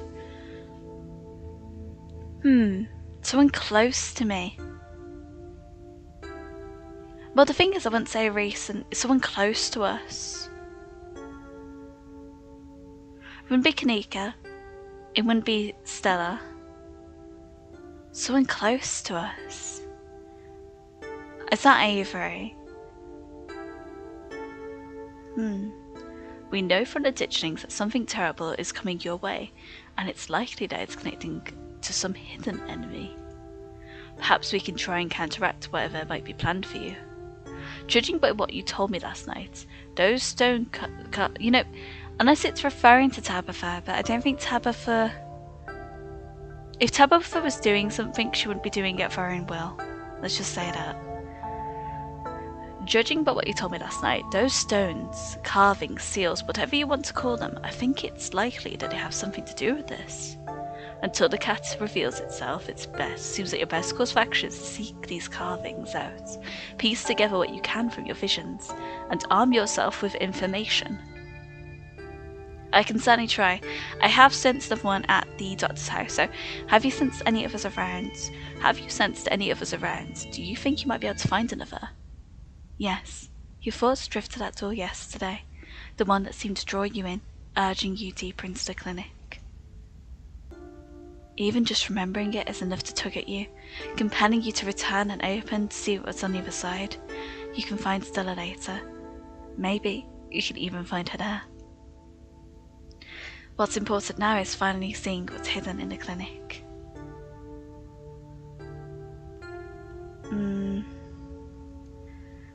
You didn't get all of this from the tea leaves.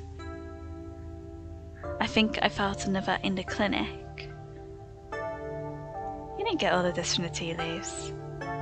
Of course she didn't. She's smart. She knows how to deduce things from the leaves. Of course not. Tea leaves are merely a guide. Sometimes they can help confirm suspicions, or fill in where my intuition falls short. My family has lived in these hills for a long time, as had yours. I know the Scarlets have secrets. I know Vivian was scared for you. But your place in all of this, we have to figure out together. And that's where little tricks like tea leaves come in handy. But we shouldn't digress. Do you know where you might find the next stone?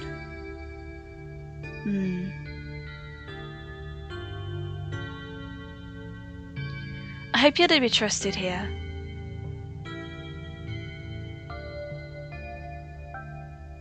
I don't know what you would have to harm us, but I'm gonna trust you.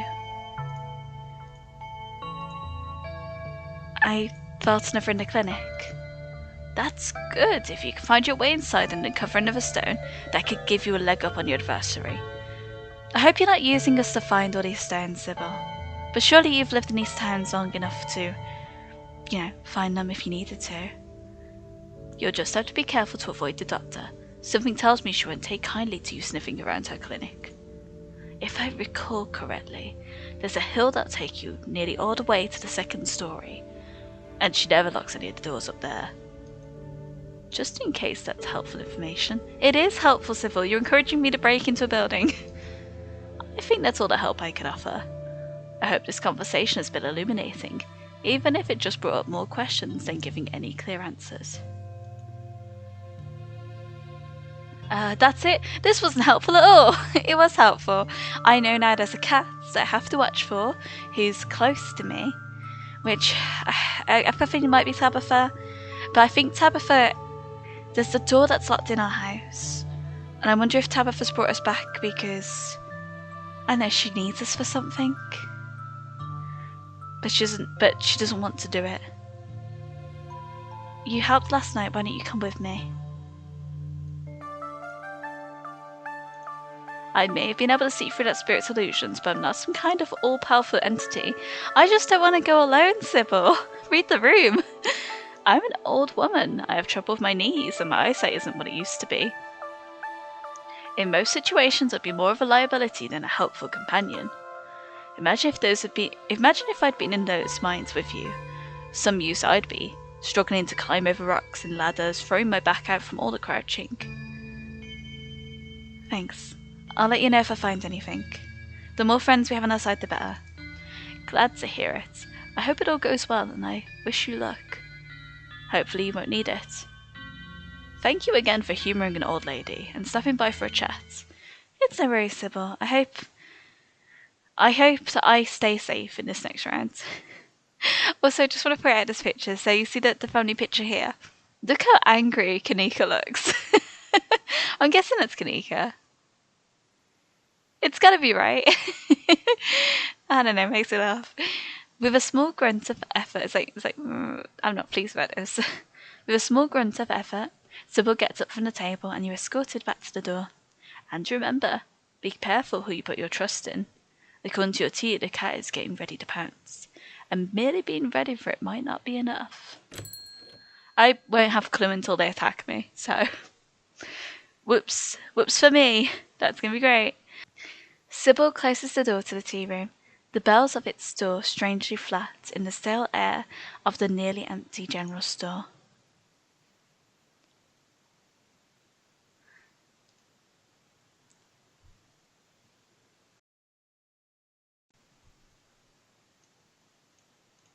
Go surreal. Just thought you should know. Yeah, I know. I've seen tons of videos of ghosts doing stuff on the internet. I'm not 12. You see any weird rocks around town? Yeah. You. He smirks. Clearly this was a very sick bird, and you should be feeling bested both with it. So, Kanika has a cold, her? That's what she says. She's just trying to get out of work again. Like, I didn't have anything better to do all this week while she sat in a room watching anime. Says the guy in Goku pants. It's pretty good for her to have a week off. Why don't you two get along? Ask her. She's the one who always bosses me around. Just because she's older, she thinks she's my mom or something. I have a mom. I don't need to ask if her mom's a witch. Let's go check in on Kanika. You're not going anywhere before checking in on Kanika. You make your way upstairs. You knock on Kanika's door. Mom, I really don't need any more tea. I think I'm just going to lie down for a while. I'm not your mum. Oh, Socks. What's up?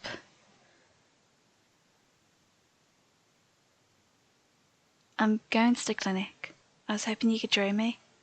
Sorry, Socks. My mum is right. I'm exhausted and probably shouldn't push in, or I'll wind up worse off tomorrow.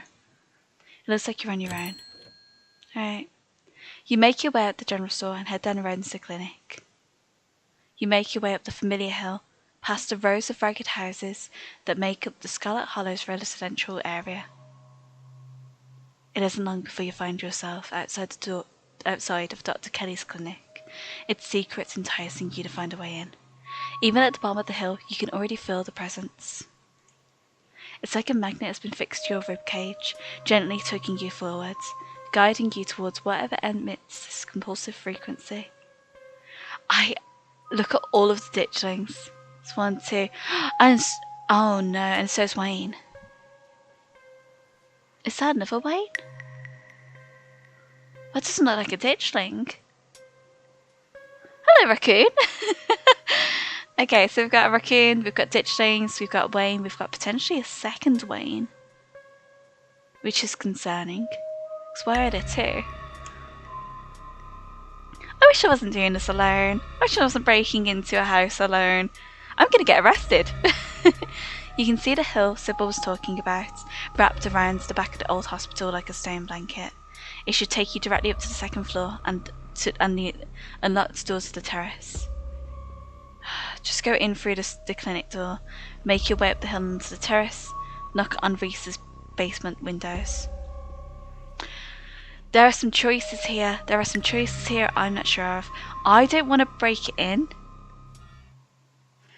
I think we're just going to go in through the clinic door. It's a doctor's office, not Fort Knox. Why would the clinic door even be locked? You carefully make your way up to the old wooden stairs of the clinic's wraparound porch, avoiding any suspiciously creaky looking steps. You push the door open slowly, just enough for you to slip in, but not enough to risk any sound from the door's ancient hinges. You can see the doc at a desk in some room down the hall. She hasn't noticed you. You shut the door silently, watching her closely. You're in the clinic, free to explore as you please. Or rather, you're free to explore as you please. You can feel that odd sensation again, the nagging pull of whatever it is that wanted you to find it. I'm kind of having a bit of a moment where I don't know if I trust Sybil. I just keep thinking about drinking that tea again, that she could have drugged it. Like, I'm giving her the benefits that because she's Kanika's mom, but Kanika's been getting unwell as well, and we saw a poisonous plant in there. She wouldn't be poisoning her own daughter, surely. So, let's give the benefit of the doubt. You've been caught by its gravity, an overwhelming curiosity guiding you around a corner and towards a dark doorway under the stairs. It's been left ajar, as if inviting you to enter. Turn on the lights.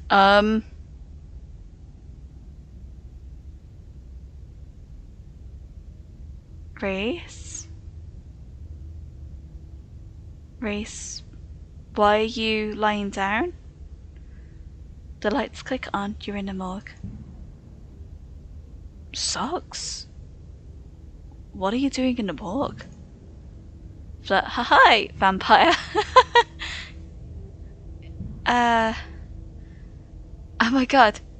You haven't. Sorry, oh my god, you died. She Frankensteined you back to life? Am I interrupting something? Okay, I have to ask, are you human? She killed you. What are you doing in the morgue? I'm just gonna pretend I never saw this.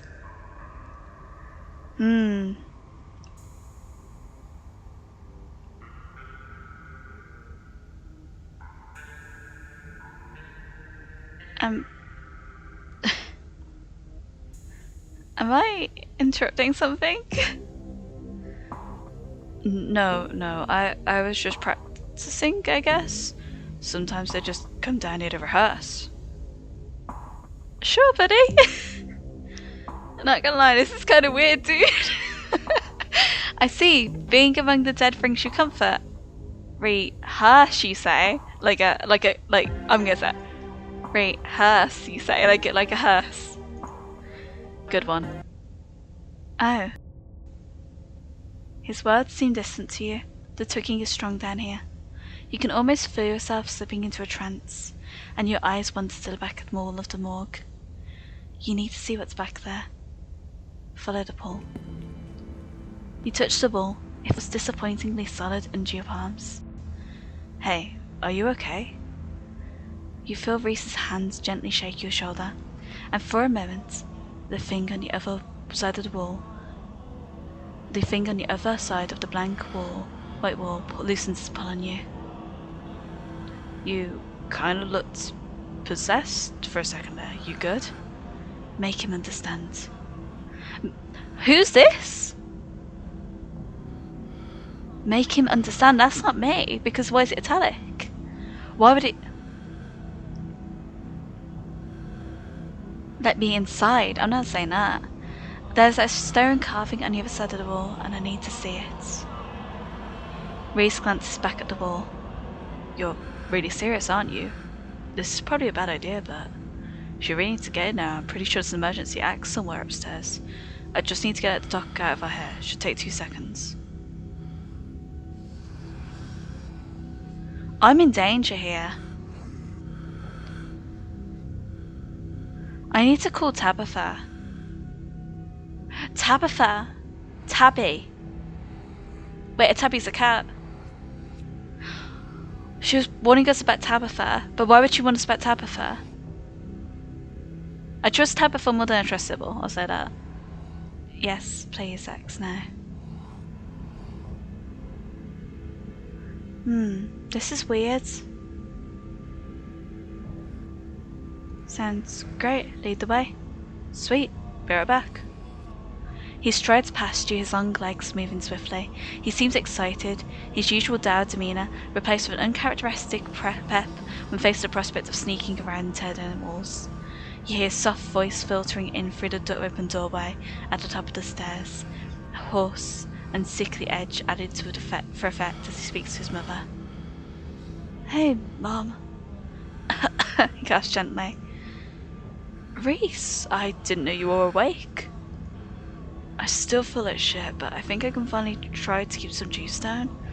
It looks like we're all out though. I'm in danger. I'm in danger. Oh no. Where's Stella? Where is Stella? Where's the gang? Really? I thought I'd just pick them up.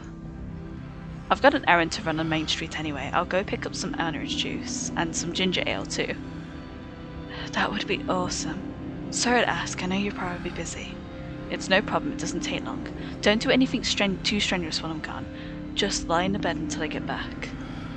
Thanks, Mom. I'll take it easy. You hear her footsteps move down the hall, then the front door opening and closing. It worked! I feel like I'm putting Kim in danger. I don't like this. The theatric rasp left his voice, excitement rising in its place. Come on up, we don't have long until she's back.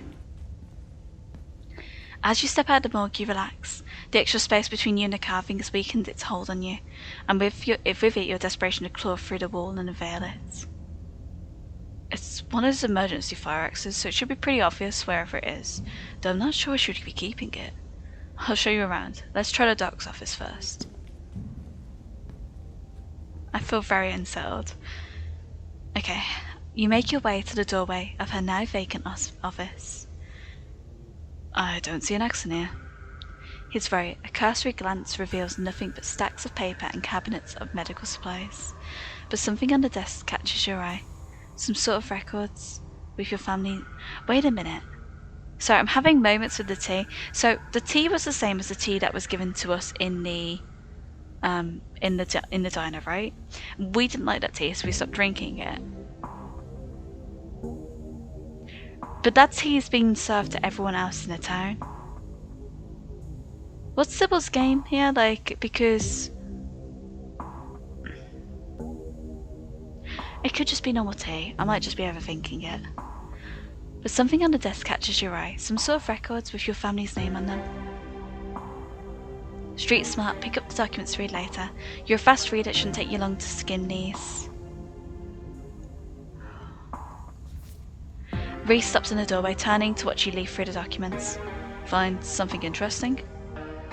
They're your family's death certificates. Oh. Oh. Cause of death, sleep apnea, discovered by her daughter Tabitha Chrysanthemum. Scarlet, no autopsy performed. Tabitha's middle name is Chrysanthemum? I wonder who cursed her with that mouthful. Who said you could read any of these? Wow, that's aggressive. I think it's pretty. Edwardine's death certificate. Edwardine Scarlet, born April 9, 1913, died February 12, 2003, aged 89, cause of death, heart failure, signed by her granddaughter, Pearl Scarlet. Pretty normal, almost made it to 90. Died of a more old person illness. Enoch Scarlet, born September 9th, 1887, died August 20, 1957, aged 69, cause of death, fall from a cliff. This one has a coroner's report attached. Organs suspected impact injuries. Lacerations to neck and body consistent with a fall from a great height. Whoa, an actual autopsy report? Looks ancient. You quickly flip through a few of the other Scarlets whose names you aren't quite familiar with. Theodore Scarlett, born May 24, 1890, died 1918, age 28. Cause of death, crushed in mine collapse. Body not recovered, signed by his brother Enoch Scarlett. That's interesting. That's right, you had a great uncle who died in the collapse. Joseph Scarlett, born April 1914, died June 1944. Louis Scarlett, born August 1920, died June 6, 1944. Both killed at Normandy in the line of duty. This must have been Edwardines brothers. Certificate of fetal death. Infant boy. Andrew Charles Scarlett. Oh. Delivered April 3rd, 1945, stillbirth. Oh dear, that's what he was worried about. Mother Edwardine Scarlett. Cause of death. Complications during birth. No doctor present. Home burial. That solves the question of whether or not you're related to Charlie. Not so fast. There was no doctor present at the birth and a home burial. There's some information missing there. Alexandra Scarlett, born December 12, 1947, died August 20, 1957, age 9. Missing, presumed dead. Oh, that's interesting. Signed by Mother Edwardine Scarlett. So she's missing, presumed dead. 9 years old. Might be a ghost hanging out with that little girl. She went missing the same day as Enoch died in a hiking accident. Oh. Mary Bell Scarlett, born September 3rd, 1946, died October 30th, 1963, age 17. Cause of death, complications during childbirth, signed by her mother Edwardine Scarlett. Wow, that's a lot of kids to outlive. You turn around and leave the office, it's time to move on. The medical supply room is probably a good bet. A fire axe seems like it's something that might be useful in a room full of chemicals. It's just in a hall. There it is. Looks like it needs a key though.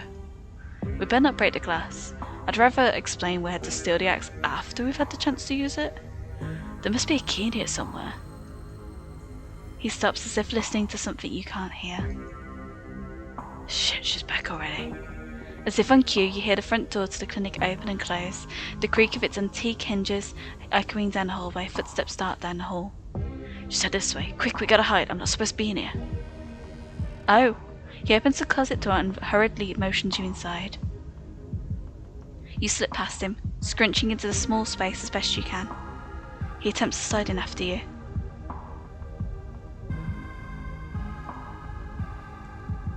We might as well let him in. Sign up for him, hide somewhere else. I can see him a bit closer here.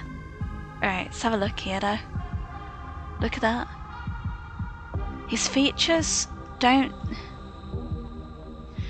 I never made a joke about it, but could he be a vampire?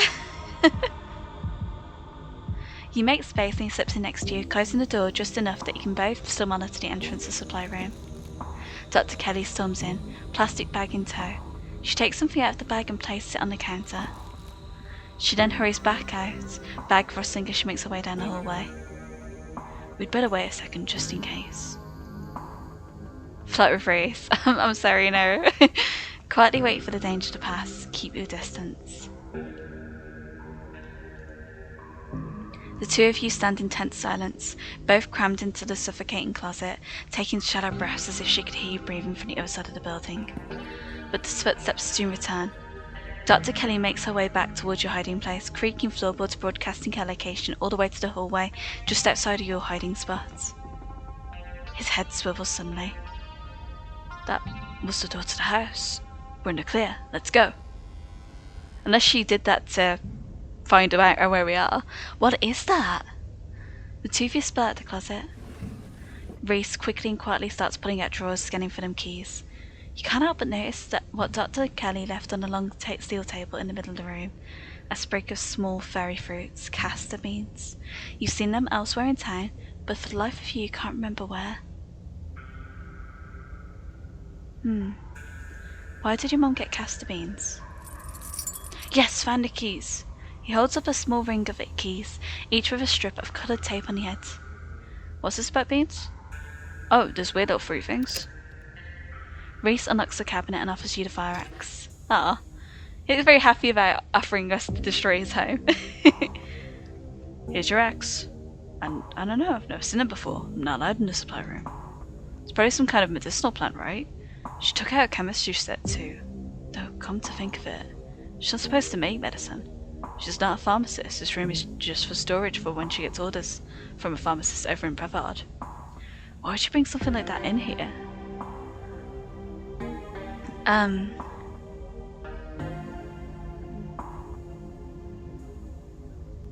Ooh. This'll... Oh, gosh. Do we just tell him? Castor beans make ricin, a deadly poison. This plant is not medicinal, it makes one of the deadliest poisons known to man. What is ricin? I'm not going to say that she's poisoning him because I don't know if she is. There's a lot of choice here that's like, she is poisoning you, she's poisoning you, and it's like, let him draw his own conclusions. And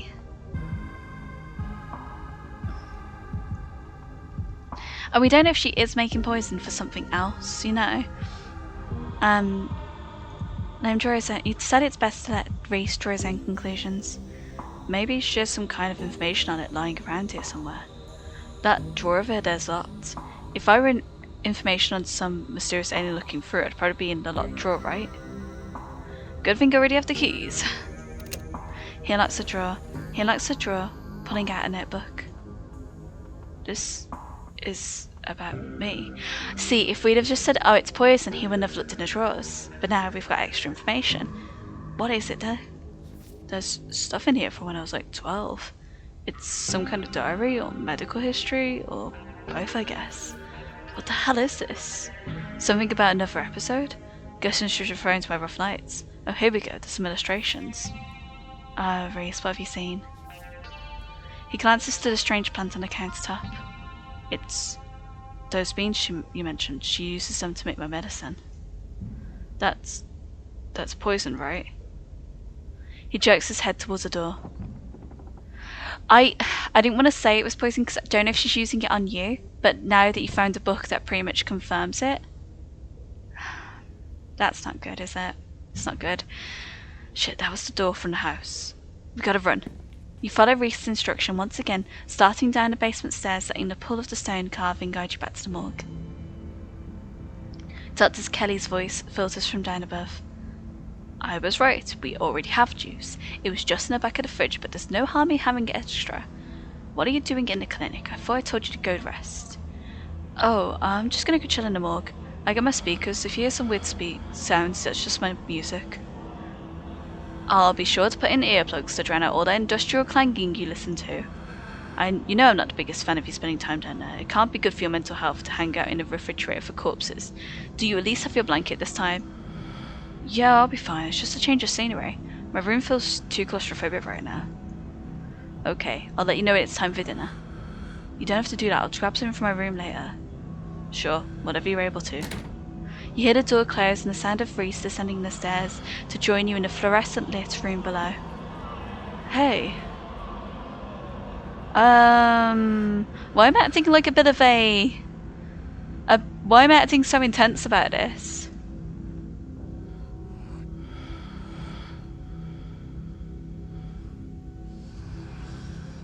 I don't want to do this anymore. I should warn... Oh, no. There's some... I should warn you, something spooky might happen when we break down that wall. Reese smiles. Good. Feel like I've been missing out lately. Stop asking questions, it's time to see what's on the other side of that wall. Who is this? This isn't me! I'm concerned here. Am I possessed? What's happening? Okay, well, I've got no choice other than to do it, so... May I make the first blow? Sure, but I want to get in a few after you. I've got some confused, angry feelings I'd like to work out. You approach the far end of the morgue, axe practically singing through the air as you strike the wall. The first cut offers a surprising amount of resistance. There's some structure behind it, some wood frame holding it in place, trying to stand between you and what waits for you on the other side. You stagger back from the massive hole in the wall and admire your efforts. I don't like this, man. I don't like this. Holy shit. The splintered edge frames a dark passage, seemingly cut deep into the side of the cliff, cold seeping from a forgotten place into the already frigid morgue. Reese coughs as he takes a better look at what lies beyond the wound in the wall. There's a whole hallway back here. The thick, stale air leaks from the hole, filling the morgue with an earthy mildew smell, like the room is slowly overfilling with dirt. And with the stink of the grave-like room beyond comes an even stronger compulsion. You step forward, and you climb into the hole. This is wild. I had no idea any of this was here. An entire hospital wing rotting away for decades behind some flimsy drywall. His voice sounds distant. Your sole focus is finding it. Your feet move without prompting, and you stumble down the hallway towards the far wall, registering the antique clutter as you stagger past it.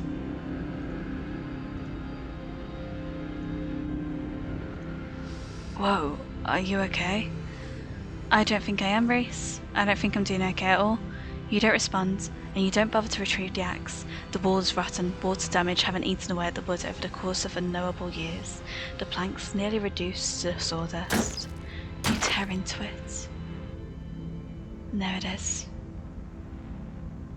I've got no flashback. Enoch, I thought you weren't going to come. I was worried you'd leave me here forever. They said there's nothing they can do. I'll never use my legs again. Enoch, what am I going to do? Calm down, Teddy. Those doctors don't know what they're talking about. Enoch, I've been doing my own research and I've found us an alternative. We won't have to worry about anything from here on out, I promise. I went to talk with the witch.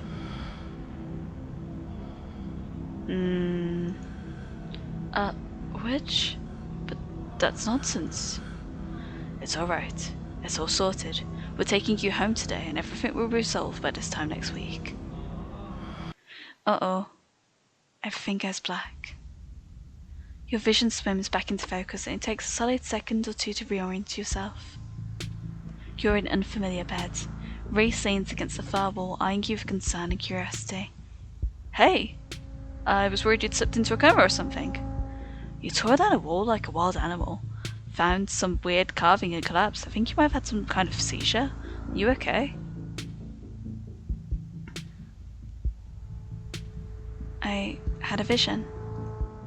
Like a hallucination? I have those sometimes too. Used to have a lot as a teen. Always just weird little things, like my hands would look wrong, my neck would seem too long, or the room would feel smaller.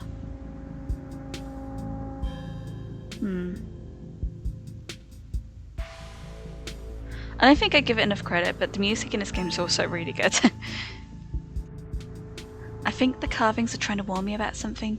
My family has dark secrets. I think these are visions of things that actually happened. Whatever these visions are, they're making me very suspicious of my family. These carvings are clearly drilled into some big gas pocket that keeps giving me seizures and hallucinations. I don't think so. But I do think... I think these visions of things that actually happened. Wow, I wonder if you'd see anything else if you went back in there. Or if there are more around town. Maybe if you collect them all, you'll finally unravel whatever the big mystery is. Seems fun. How did I get here? I carried you. You don't have the kind of muscle mass required for that. Oh. I'll give you the benefit of the doubt. Thanks, man. I appreciate it. No problem. Just figured if I ever wake up in a bed, then that musty hallway. Or the morgue. Does Dr. Kelly know I'm here? No, I stuck you back into the house while she was busy in the medical storage room. Figured you wouldn't want to come into the morgue. He's probably been through enough that he probably thinks that, like, if I didn't wake up for a while, he'd probably get someone. I should probably get going. Stella's still missing and the stone in here finally stopped yelling at me. So, what now? We might be stuck down here for a bit. The dock is on a warpath up there. I refuse to take my medicine, she's not happy about it. Uh-oh. Are you sure you can understand why? There's no way I was going to take anything she gave me. She's put poison in me for years. been thinking about what you said at dinner last night, and I don't see any other possibility. It's only been a day since I've stopped taking my pills, and I feel great. I went ahead and blocked my door so she can't get down here. Now we just have to wait her out. I don't get why your mum would poison you now. I don't know. But it's all in here. She never outright says that's what she's doing. And if a speech she came up with to deal with my flare-ups, whatever she thinks those are, involves that weird plant on the counter. Those castor beans. You were right. And ricin poisoning matches up with quite a few of my symptoms. The thing I can't figure out is why she's been trying to kill me slowly, or if she just likes to keep me sick enough to be dependent on her. Either way, I don't think I've ever had an illness. I think the illness was me growing up and becoming less easy to control.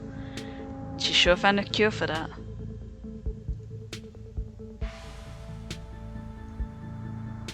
Ricin is really bad. How are you not dead? No matter what, we should get out of this basement soon. We need to get you out of here. Who knows what she'll do when she finds out you know. With your evidence, she'll be able to go to the cops. Maybe not the local cops, but a cops. He should be dead if you consume that much, right? If it is a poison. And she's been doing it for years. Unless she's giving him just tiny bits of it. Ricin is really bad. How are you not dead? I don't know. Maybe it's low enough doses, or maybe I developed a tolerance. I think the fact I feel more and more alive by the minute is proof that she was keeping me sick. I don't even need solid evidence. No matter what, we should probably get out of this basement soon. Where should we go? The only person I know who has a car is Kanika, and she's not answering her phone. I don't know anyone else. I don't have any other family to go to. I never even finished high school. You didn't get a chance to. When I get out of this house, I'm not sure I don't know how I can make sure I don't wind up right back down here. You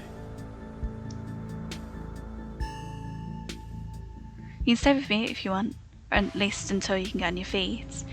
You can stay with me if you want. We can figure it out together, one step at a time. Let's just start by waiting to get your mum and getting out of here.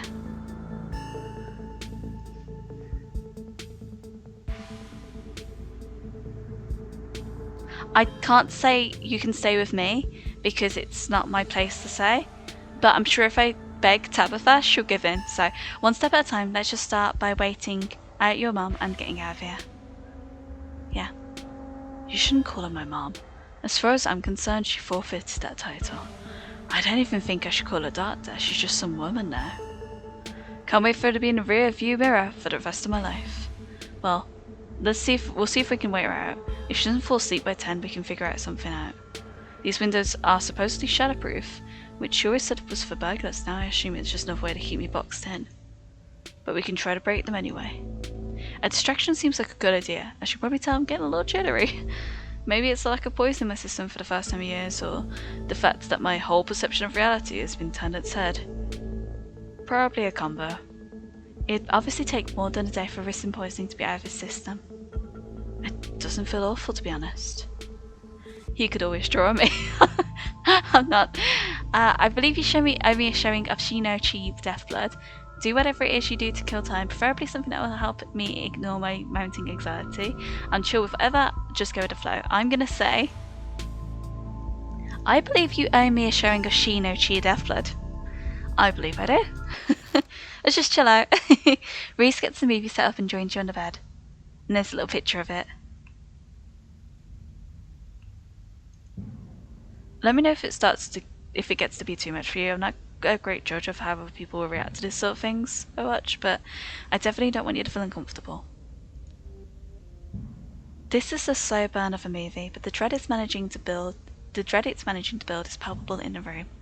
Or maybe that's just how it feels down here all the time, what with the grisly paintings, lack of lighting, cinder block walls, and of course the fact that the woman currently lurking upstairs had been poisoning her son since his teens. I've seen a couple of this directors of films, and they're all interesting, though this is probably the best introduction to his work. The way it jump cuts to seemingly unrelated TV show recordings, and then wind up tying back to the narrative, adds a level of realism and depth to the world that I find really engrossing. It's found footage used to its fullest. Look at that. Hey, are you actually a vampire, Reese?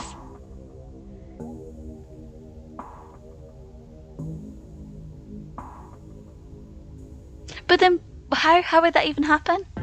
I can't believe I'll be able to just do things from here on out, like watch movies with another person, or talk to people ever. You can hear the difference in energy now that Reese hasn't had his daily dose of poison. He's uncharacteristically chatty, clearly not used to talking to another person, let alone when he has energy to carry on a long conversation. I'm glad you'll be able to social path, and I'm happy to be part of it. Let's not get ahead of ourselves. First we have to get out of this basement. Ignore him and watch a movie. Shh, I'm watching a movie. I'm gonna say, I'm glad you'll be able to have a social life, and I'm happy I'll be able to be a part of it. Reese smiles to himself. It's still hard to imagine. Hard to believe after all these years alone that's going to be my reality. A man on the screen yells portents of doom into the camera, trailing off into a wordless scream. The plot is really heating up. I love that there is all these distant sort of vignettes, little pockets of horror that affect a small number of people, and only once you start to see how they fit together can you realise how some fundamental horror about the universe. Are we talking about the game here? And then it sees you back. Incredible, cosmic horror in the true sense. Reese is becoming very animated. It's pretty safe to assume that he's dealing with a lot of extra adrenaline right now, what with his entire reality turning out to be a lie. But he's also talking over the movie. I think a movie's too chill for you right now. Maybe we should just figure out how to leave. Reese, are you feeling okay? You know, I think I better get going. Talking during movies is fine, let him, he's just excited.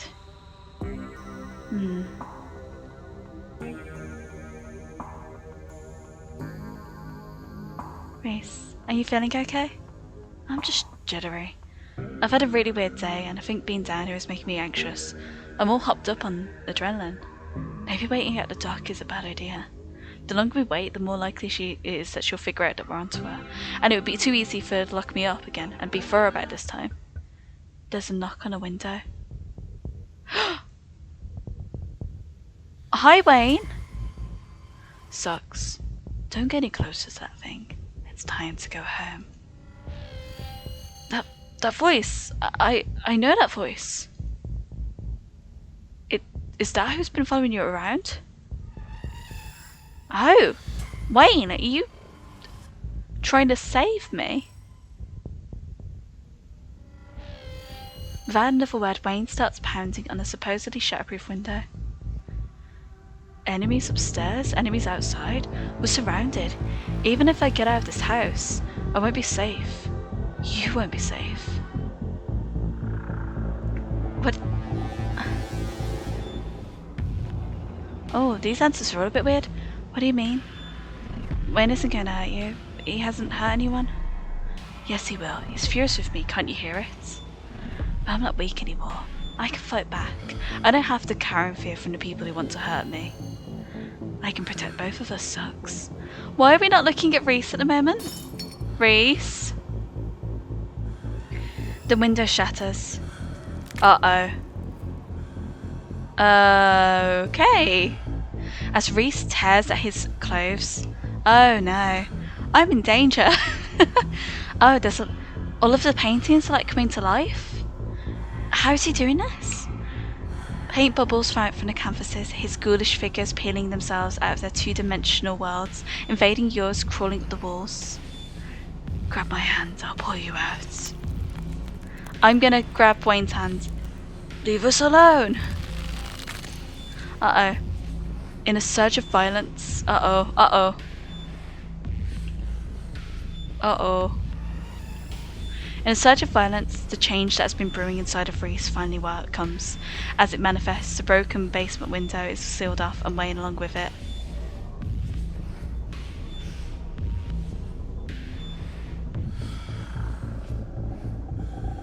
Uh-oh.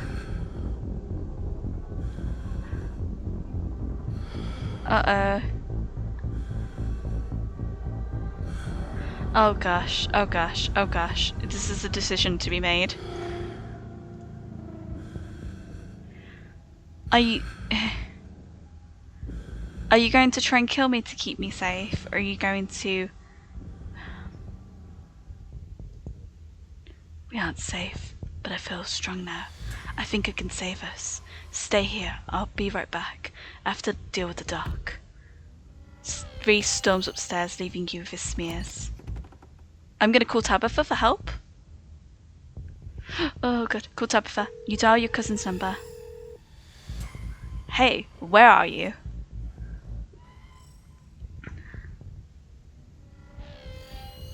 Reese turned something into a monster and is on some kind of a rampage. Can you come pick me up?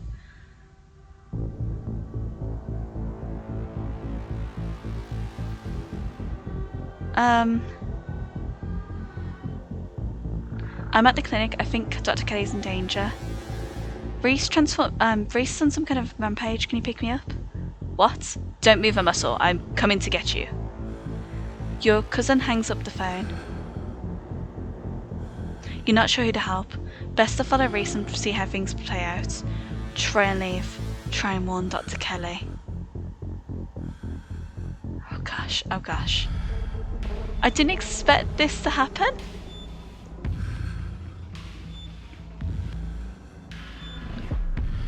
Oh gosh.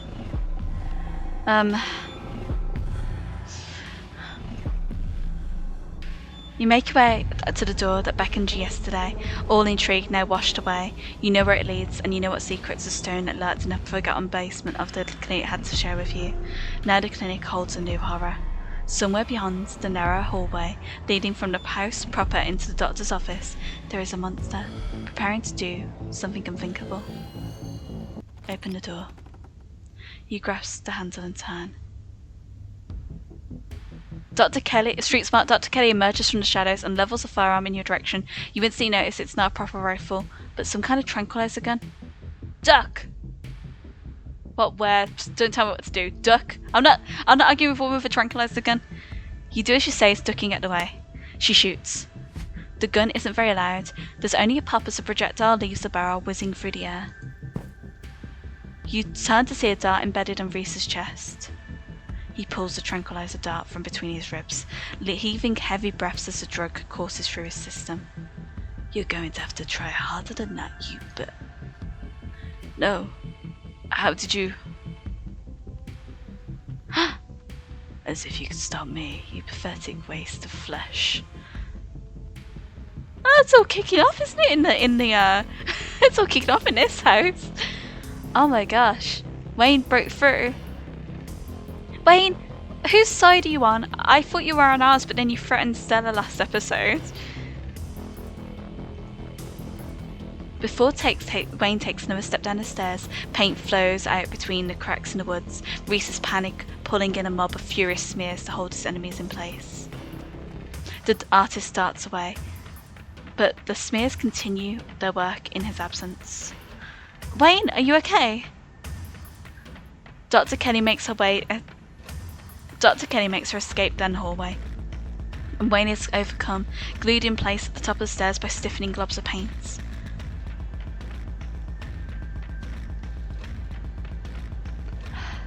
I'm gonna go with Dr. Kelly. Wayne, you hang in there, okay?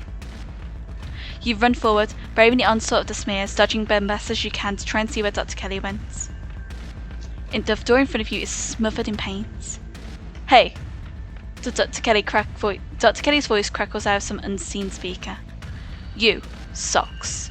I'm stuck in the safe room. I can't help you from here, but you can help both of us.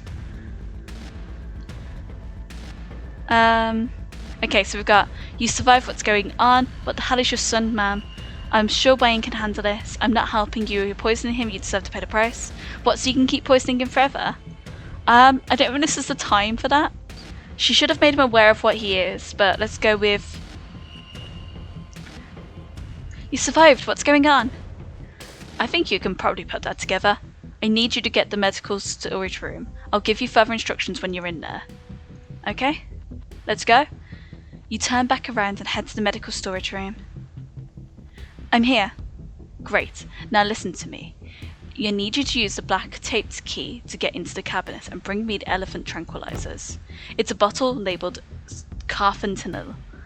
bear tranquilizers clearly aren't going to cut it anymore. An intercom system, huh, Doc? Good, you should hear this. Socks, you don't have to do anything she says. I'm not going to hurt anybody else. Just her. If I don't, you and I both know she's going to shoot me full of elephant tranquilizers. Did I hear that right? And shove me back down in the basement, or maybe somewhere place even worse, and keep killing me every day for the rest of my miserable existence. This is the thing. You guys should have just communicated, and we wouldn't be in this situation. None of us would be in this situation. I feel amazing right now, better than I felt in my life. I'm not dangerous. She's just scared because she knows she has to finally pay the price for what she's taken from me. He has a point, Doc. I'm not going to let you kill someone, Reese. Can't you two just get along? I don't feel like I should get in the middle of this. I just want to go home. I'm on Reese's side. Sorry, Dr. Kelly. Wayne, help me.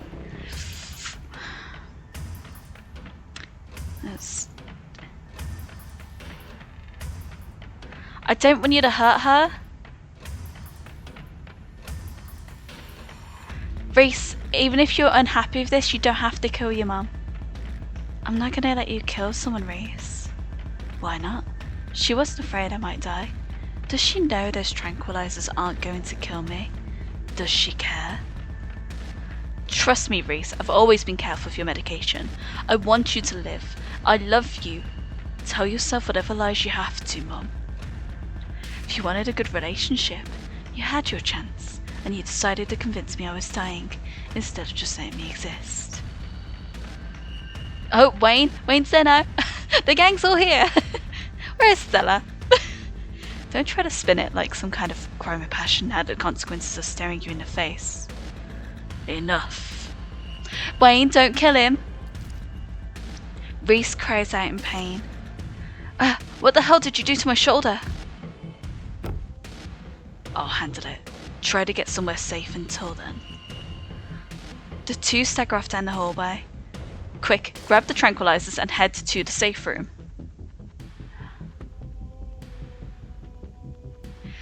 Reese, I think you and your mum need to talk about this when you're in a better position. Now you know the truth. You do as she says. The tranquilizers are easy to find, marked with a small square of black tape to match the key. She's certainly an organised woman. Head for the safe room. You make your way out.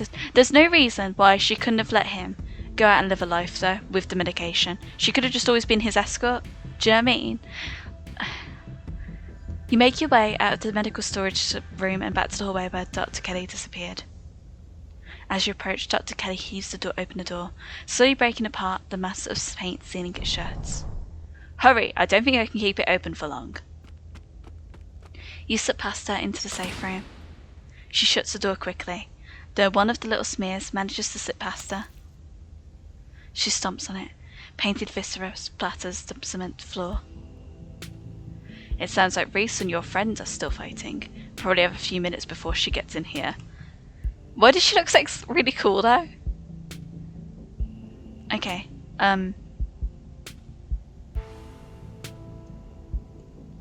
let's talk, Reese. Yeah, I bet you have some questions. Go ahead, I have nothing to hide. Left to hide.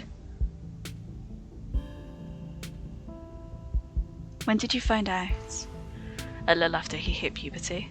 He had all the usual changes and then a few extra. Thickened nails, sharp teeth, elfish ears. I figured he might have some genetic order. I had him checked out a few specialists. But there was obviously nothing wrong with him. Then we had an argument, and he changed right in front of me. It was nothing like what he is now, just a couple of inches and some facial abnormalities, enough to be noticeable. I was scared. He could see that, and he stopped. I thought it was one-off, maybe a hallucination, but the second time it wasn't subtle, and it didn't go away as easy. That's when I knew for sure that this was something beyond my realm of expertise. What is he? At first I thought he was some kind of werewolf. But if he is, he doesn't follow any kind of full moon rules or anything. Silver doesn't do shit to him, and from what you've seen, it's just weird. I almost wish I could examine him while he's fully transformed. I'd be fascinated to know what happens to him or how his body does it. But he seems pretty hell-bent on ripping my throat out, so I guess I'll have to remain a mystery. How did he not know what he is? I've been medicating since he was 12. I've only had 3 incidents like this so far before, maybe 4 depending on what counts. This is the worst one by far. He doesn't seem to understand at first that he looks different, and I just make sure to stay on top of his dosages so he rarely does. But I've been preparing for this inevitability. He's an adult now. There's only so much I can do to control him. Why did you stop poisoning him? Dr. Kelly sighs. Can we stop calling it poison? Yes, it's poison, but the act of me giving him poison was not me poisoning him. I was medicating his illness. It started when he was around 15. I'd been giving him increasingly high doses of clonopin. But his body kept adapting and his symptoms would come back, especially if we ever fought. I couldn't keep ordering all those drugs. It was already suspicious, and I could risk losing my license, especially if anyone ever found out what I was using them for. Someone approached me with a solution, and I took it. I've been dealing with the emotional and mental consequences of that decision ever since. Who approached you? And what did they say? Dr. Kelly gives you a long, hard look. I don't want to talk about that woman. Was it Sybil? Was it Sybil? But screw it, I might die tonight, sure, I'll tell you. It was... Sybil's poisoned us! That's the only conclusion I can think of that. It's definitely Sybil. And that's all I have to say about it. Was his dad similar? Why else would we black out at that? Why else would we not be able to see that? The only thing we've consumed today is Sybil's tea and a peanut butter and jelly sandwich, which I made myself. And why would the stones be blocking our memory of learning a person who came to us? Was his dad similar? The relationship between you seems so difficult. How do you know he's dangerous? Was his dad similar? A strange little smile creeps onto Dr. Kelly's face. I wish I knew. It just kind of happened. I wasn't seeing anyone. I just woke up pregnant one day. I know how impossible it sounds. I'm a doctor, for Christ's sakes. I kept having these weird dreams, almost like sleep paralysis episodes. Romantic sleep paralysis episodes. They're actually kind of sweet, but they were just dreams. But then all of a sudden my periods stopped. I got morning sickness, and roughly 9 months later, freeze. Right, so you did it with a demon, right? The relationship between you seems so difficult. Yeah, you could say that. He's such a cute kid. When I found out I was pregnant, I was terrified. I didn't know if I'd be ready, but he made me love being a mom. It's not like it was going to be sunshine and roses forever. No matter what, kids grow up and they change, sometimes for the worst. This is part of being a mom too. Doing what you can to make sure a child you brought into the world isn't going to go around eating people. Are you sure that he'll go around eating people? How do you know he's dangerous? Well, he wants to murder me, so that's clue number 1. It's not like he's a usually violent kid. He's mostly just sad, but every now and again we butt heads, and that's usually when this side of him comes out. But is that just linked to his anger? You know what I mean? Imagine if this happens any time he gets frustrated with anyone. Imagine he gets road rage one day, turns into a 12-foot tall monster with a million teeth, and rips somebody apart in the middle of a major metropolitan area. But this is the thing, is that if he knows it's linked to his frustration, maybe he could learn to manage that?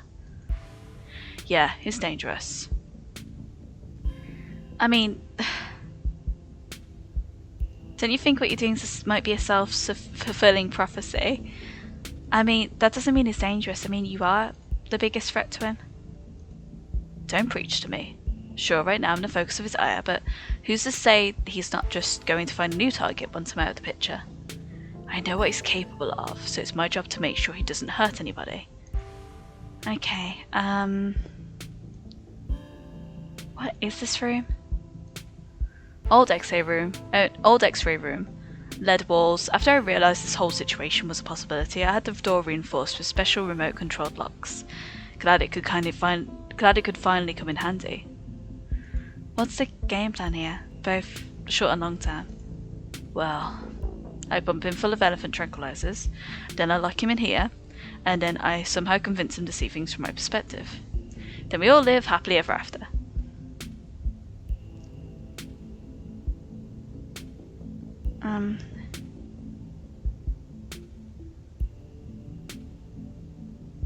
There has to be some other way. It's just gonna make him feel trapped. It sure is, especially since I'll have to isolate him even more now that he knows what's going on. He's going to hate me. But you gotta work with what you've been given, and I know what I've been given is an ethical dilemma, where I either let my son kill me, freeing him to go out and kill others, or imprison him for the rest of his life, force feed him poison to keep him controllable. Or the third option, kill him. I've decided which option I can live with. While we're at it, any other secrets you've been keeping? You have it all. You have no idea how relieved I am to finally say all this shit out loud. You and Dr. Kelly sit in silence and wait for her son to make his way to you. The sound of distant breaking glass cuts through the silence of the clinic outside the safe room. Shit, this might be game time.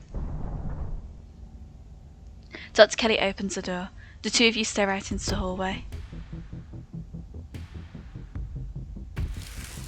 Here he comes. Here's Reese. Oh, Reese. How'd you do your paintings? That's really cool. Is this what you were so afraid of? Hand over the tranquilizers. This is our shot. Oh my gosh.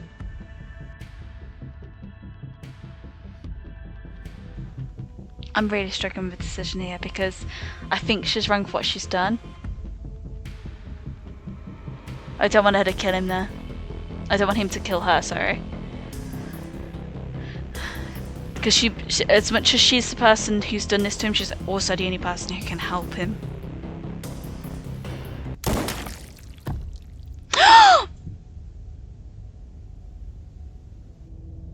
Oh my god. Oh my god. Oh my god. Oh no. Oh my god. Oh my god. Oh no, oh no. Okay. Bye, Reese. I suppose this is my fault because I called Tabby. Maybe this is for the best, but also... Before Dr. Kelly can fire a different shot rings out, Reese's body is thrown to the wall, shotgun in hand. Your cousin races around, rounds the corner and trains her weapon on his arriving body. Oh my god, Tabitha's not having this. Oh god, oh god. Oh, poor Reese. Tabitha, what are you doing here? Stop it. Let me sedate him. We can deal with this non-lethally. Are you insane? That thing is trying to kill you. Oh gosh. Oh gosh. Oh gosh. Yeah, I'm saving it before this choice.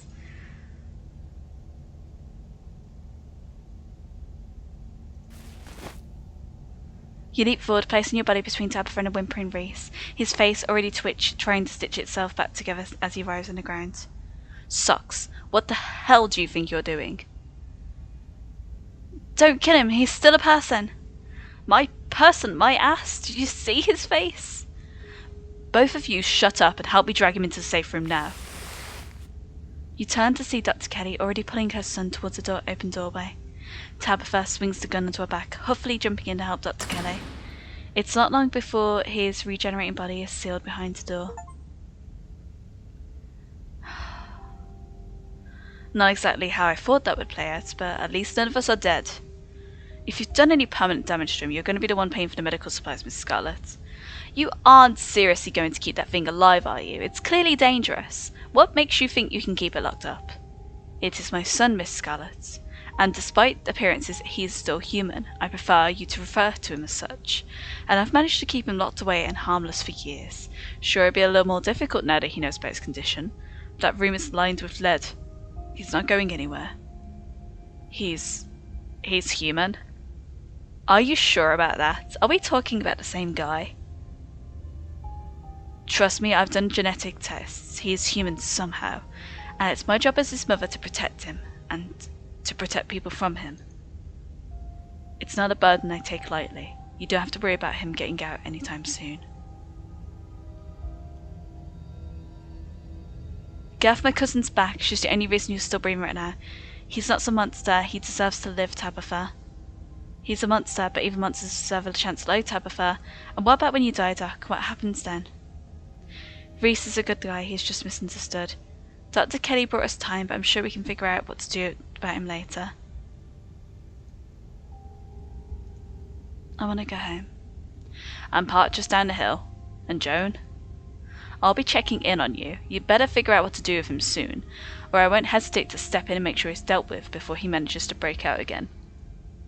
Get out of my house. You and your cousin leave the clinic, Dr. Kelly slamming the shotgun-blasted door behind you. The two of you make your way to the bottom of the hill where Tabitha's car is parked among the sleepy houses of Scarlet Hollow's residential street. She places her gun in the trunk and turns to face you. You're alone right now? Is Stella still missing?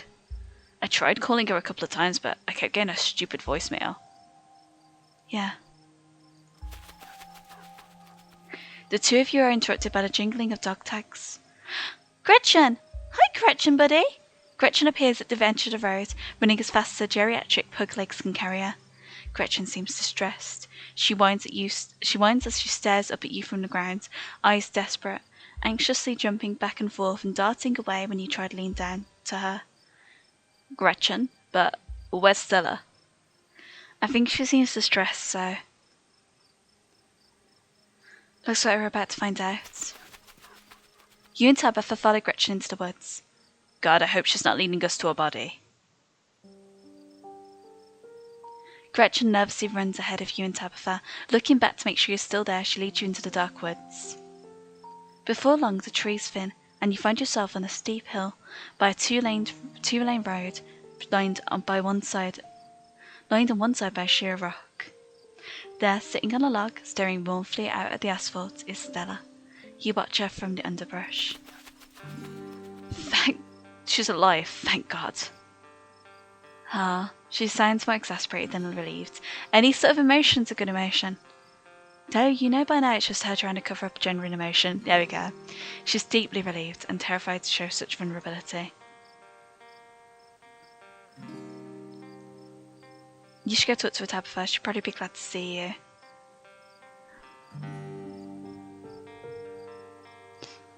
A lot of decisions in this one. A lot of hard decisions. Let's go talk to her. Don't you two have a thing? I don't want to third wheel, just happy to know she's okay. Besides, we've got baggage. It'll just make it worse. It doesn't matter, Dan, Sarah and I have a thing you two need to have reconcile. It's purely platonic. You should go talk to her alone. You two need to reconcile. It's purely platonic. Let's go talk to her, but let's go talk together. Maybe it'll be... Oh no. I have to make a decision on this now. It doesn't matter that Sarah and I have a thing. You two need to reconcile. We can talk to her together. Oh gosh, okay. Okay. The two of you join Stella, perching on the old log on either side of her. You're going to find me? You didn't have to go through that much trouble. I was probably going to head home soon. You had Socks worried all day, you know. And it looks like you got into some trouble too. Socks, you're all covered in blood. I think a lot of it's paint, actually. Paint? What? This is where your parents died, right? Wait, what? And it's why she can't go in cars.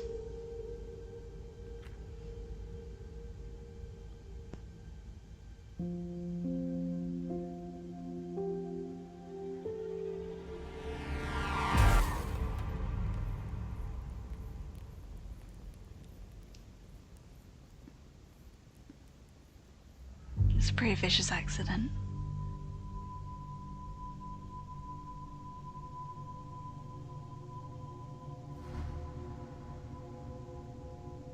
How old was she at the time?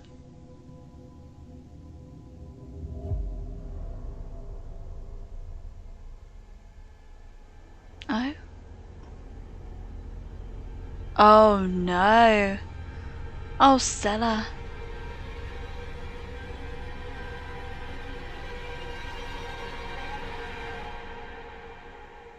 Oh, Stella, that's traumatic. Have you been sitting here all day? Yeah, just waiting. Silence falls over the three of you, the wind rustling in the leaves and the sound of night insects carrying on around you, muted in the still night. Nothing happened though, so that's probably for the best. Tabby, did I do something wrong after the accident? What? There's whole years of my life that feel like they just never happened. Like every time I try and remember them, it's blank. I have all these videos sitting on my channel that I don't even remember filming. It's scary. Did I do something that pushed you away? No, all you wanted to do was talk to me, but Perlan wouldn't let you near me. Oh.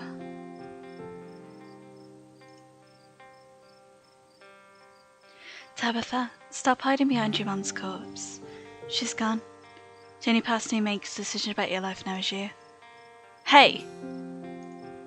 God, you're right. I was an adult when your parents died, Stella. It doesn't matter what Perlan wanted. I pushed you away, and I shouldn't have done that. I'm sorry. Tabby, I've missed you. I've missed you too. The three of you stare out into the quiet night. I think the accident is where I got into ghost hunting. I think I just wanted to see them again. I wanted to know whether I even could. I never found anything, so eventually I gave up. Then last night happened. And I ran out here to see if maybe it would happen with them too. Even if it meant seeing the car crash again, or seeing them messed up and dead. I just wanted to see them. It's been a whole day. I don't think they're coming. Do you want to say goodbye? Stella sits in silence for a long moment, her breath slow and even. Goodbye. I love you. Don't worry about me. I'm gonna be fine. She's silent again, as if waiting for a response. No response comes, but she smiles, a lively glimmer returning to her sad eyes. That kind of felt better. I don't think I'd realised how much I'd trapped myself in my own head. Thank you for breaking me out of it, you two. Stella straightens up, stretching her back. Gretchen wags her tail, tags jingling in the quiet night air. We should probably head back, right? I haven't slept in a day.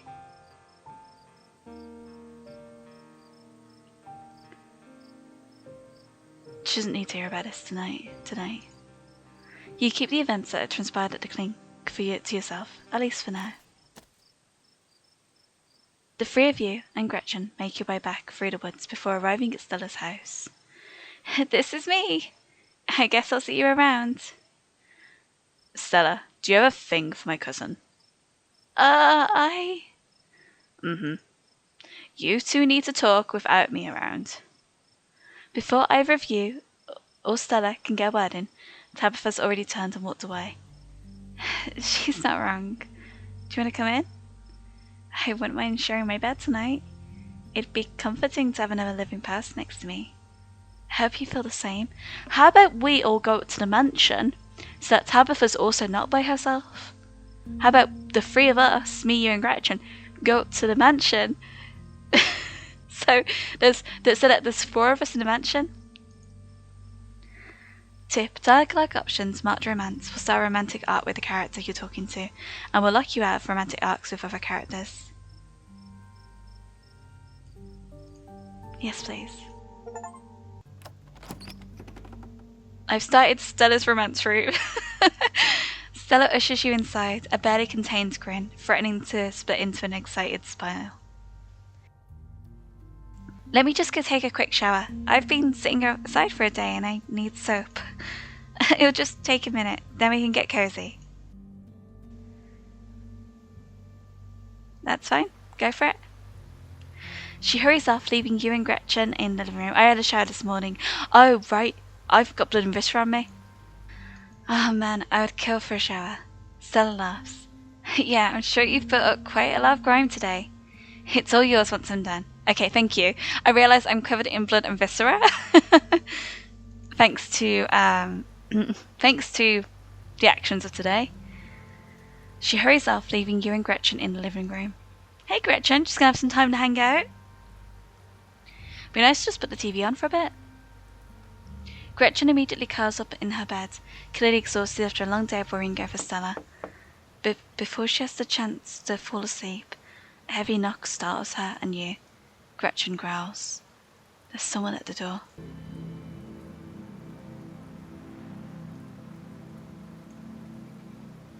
Well, they're gonna know we're home because the lights are on. Who is it there? Who is it? You know who it is. I thought it might be you, Wayne. Open the door, please, Socks.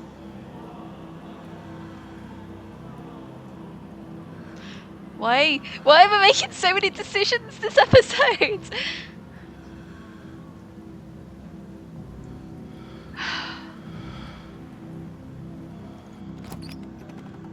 You summon a bravery to cross the room and open the door. I'm being very brave. Wayne cocks his head, the stained veil over his face, fluttering in the slight breeze outside. Alright, Wayne. You protected me today, so you're gonna come up with some answers here, buddy. What's going on?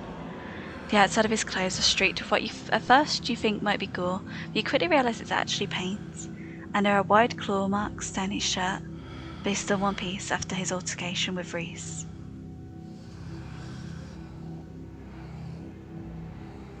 Dude, get out of here. I'm in the middle of something. You're ruining my romance path.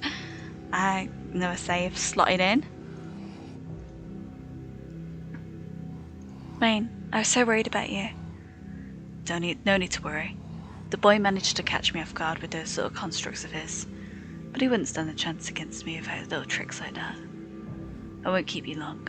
I know you have a warm bed and warm body to keep you occupied tonight, but I wanted to give you a suggestion for tomorrow.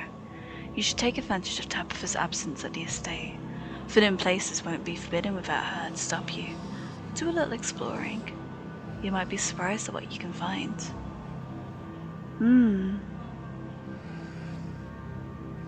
He slowly steps back, shining eyes fixed on you as he disappears into the dark night beyond Stella's door. Gretchen's growl escalates to barks. It's okay, buddy. Calm down, Gretchen. Wait, you just talking to somebody? It sucks.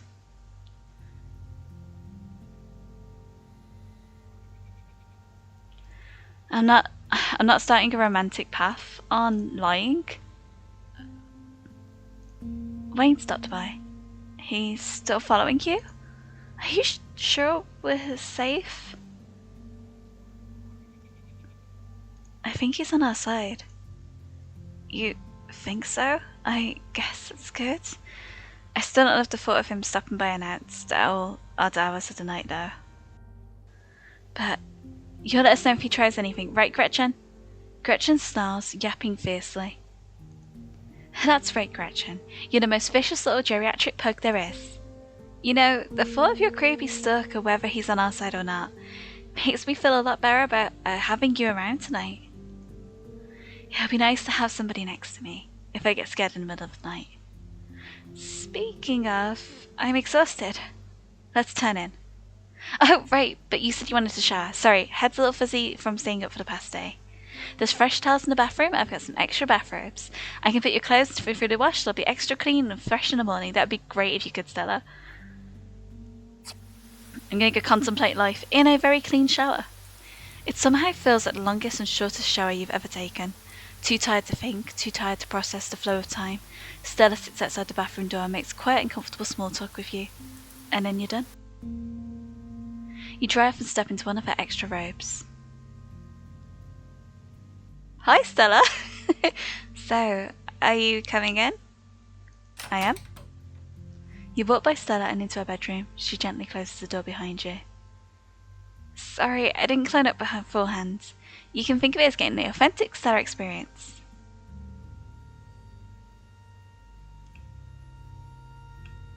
She slips past you and lies on the bed, dressed in an oversized shirt. You're quick to follow. She's warm and slightly damp from the shower. her skin fresh and flowery. She turns to look at you, smiling, dimples creasing at the edges of her mouth. You could kiss me if you wanted to. As good as different options here. She's like, you can kiss me if you want to, and I immediately fall asleep. Sure. You shift closer and close your eyes. The magnetic pull of anticipation rolls down your spine and across your skin, and for a moment that seems to last forever, you take in every detail of the world around you. The forested scent of her eucalyptus shampoo, and beneath it, the slightest hint of campfire. There's the comforting heat of soft but callous hands against your cheek. The thunder of your heartbeat beating ever more quickly in unison. The tension rises and rises, a tone seemingly without peak, and then it breaks, and her lips touch yours. They're fresh and minty and soft, cool against yours, and guided by the gentleness of someone told onto the memory of tonight for a long, long time. And then she pulls you closer, tighter, and the two of you lose yourselves in each other. Eventually the two of you break away and open your eyes, gazing at each other from opposite ends of the pillow. You drift off together, limbs entwined, exhausted and safe and comforted. Tomorrow may bring some new horror, or it might not, but whatever happens, you'll face it together. This is the end of episode 4. Let me know what you thought, guys. What choices would you make that were different to the ones I made? I almost got Reese killed. But I didn't, so this is the first, I think this might be the first chapter that I haven't unintentionally killed someone. But the girls in the mines might not actually be dead. So, good stuff all round. I enjoyed this chapter. I was a bit unsure what to do with that last bit. I was like, do I take the romance route? But, why not? You only live once. So, yeah, we're going with that route. And we're going to go and hopefully we'll tell Stella all of the bits that happened in the day the next day. But I think she needs a rest, and I think I need one too. So I'm going to leave you there for now until the next episode of Scarlet Hollow, which I don't think is going to be released till 2025. But when it is, keep a watch out. I'm sure that I'll be playing it. If you want to catch up or remind yourselves of what happened previously, you can check the playlist out, or go and play the game. Let me know what choices you make that are different. Maybe you choose some different sort of paths. But if I actually click, let's just save this actually. So I've got it ready. Let's go for it here. Do it with committing. And I'm going to quickly look, and we can see here this was the major decisions I made last time. And you can see the Wednesday major decisions as well. So yeah, go and give it a go for yourselves. I hope you have a lovely day, evening, night, wherever you are. I hope you're having a good one. And I'll see you in the next one. Bye for now.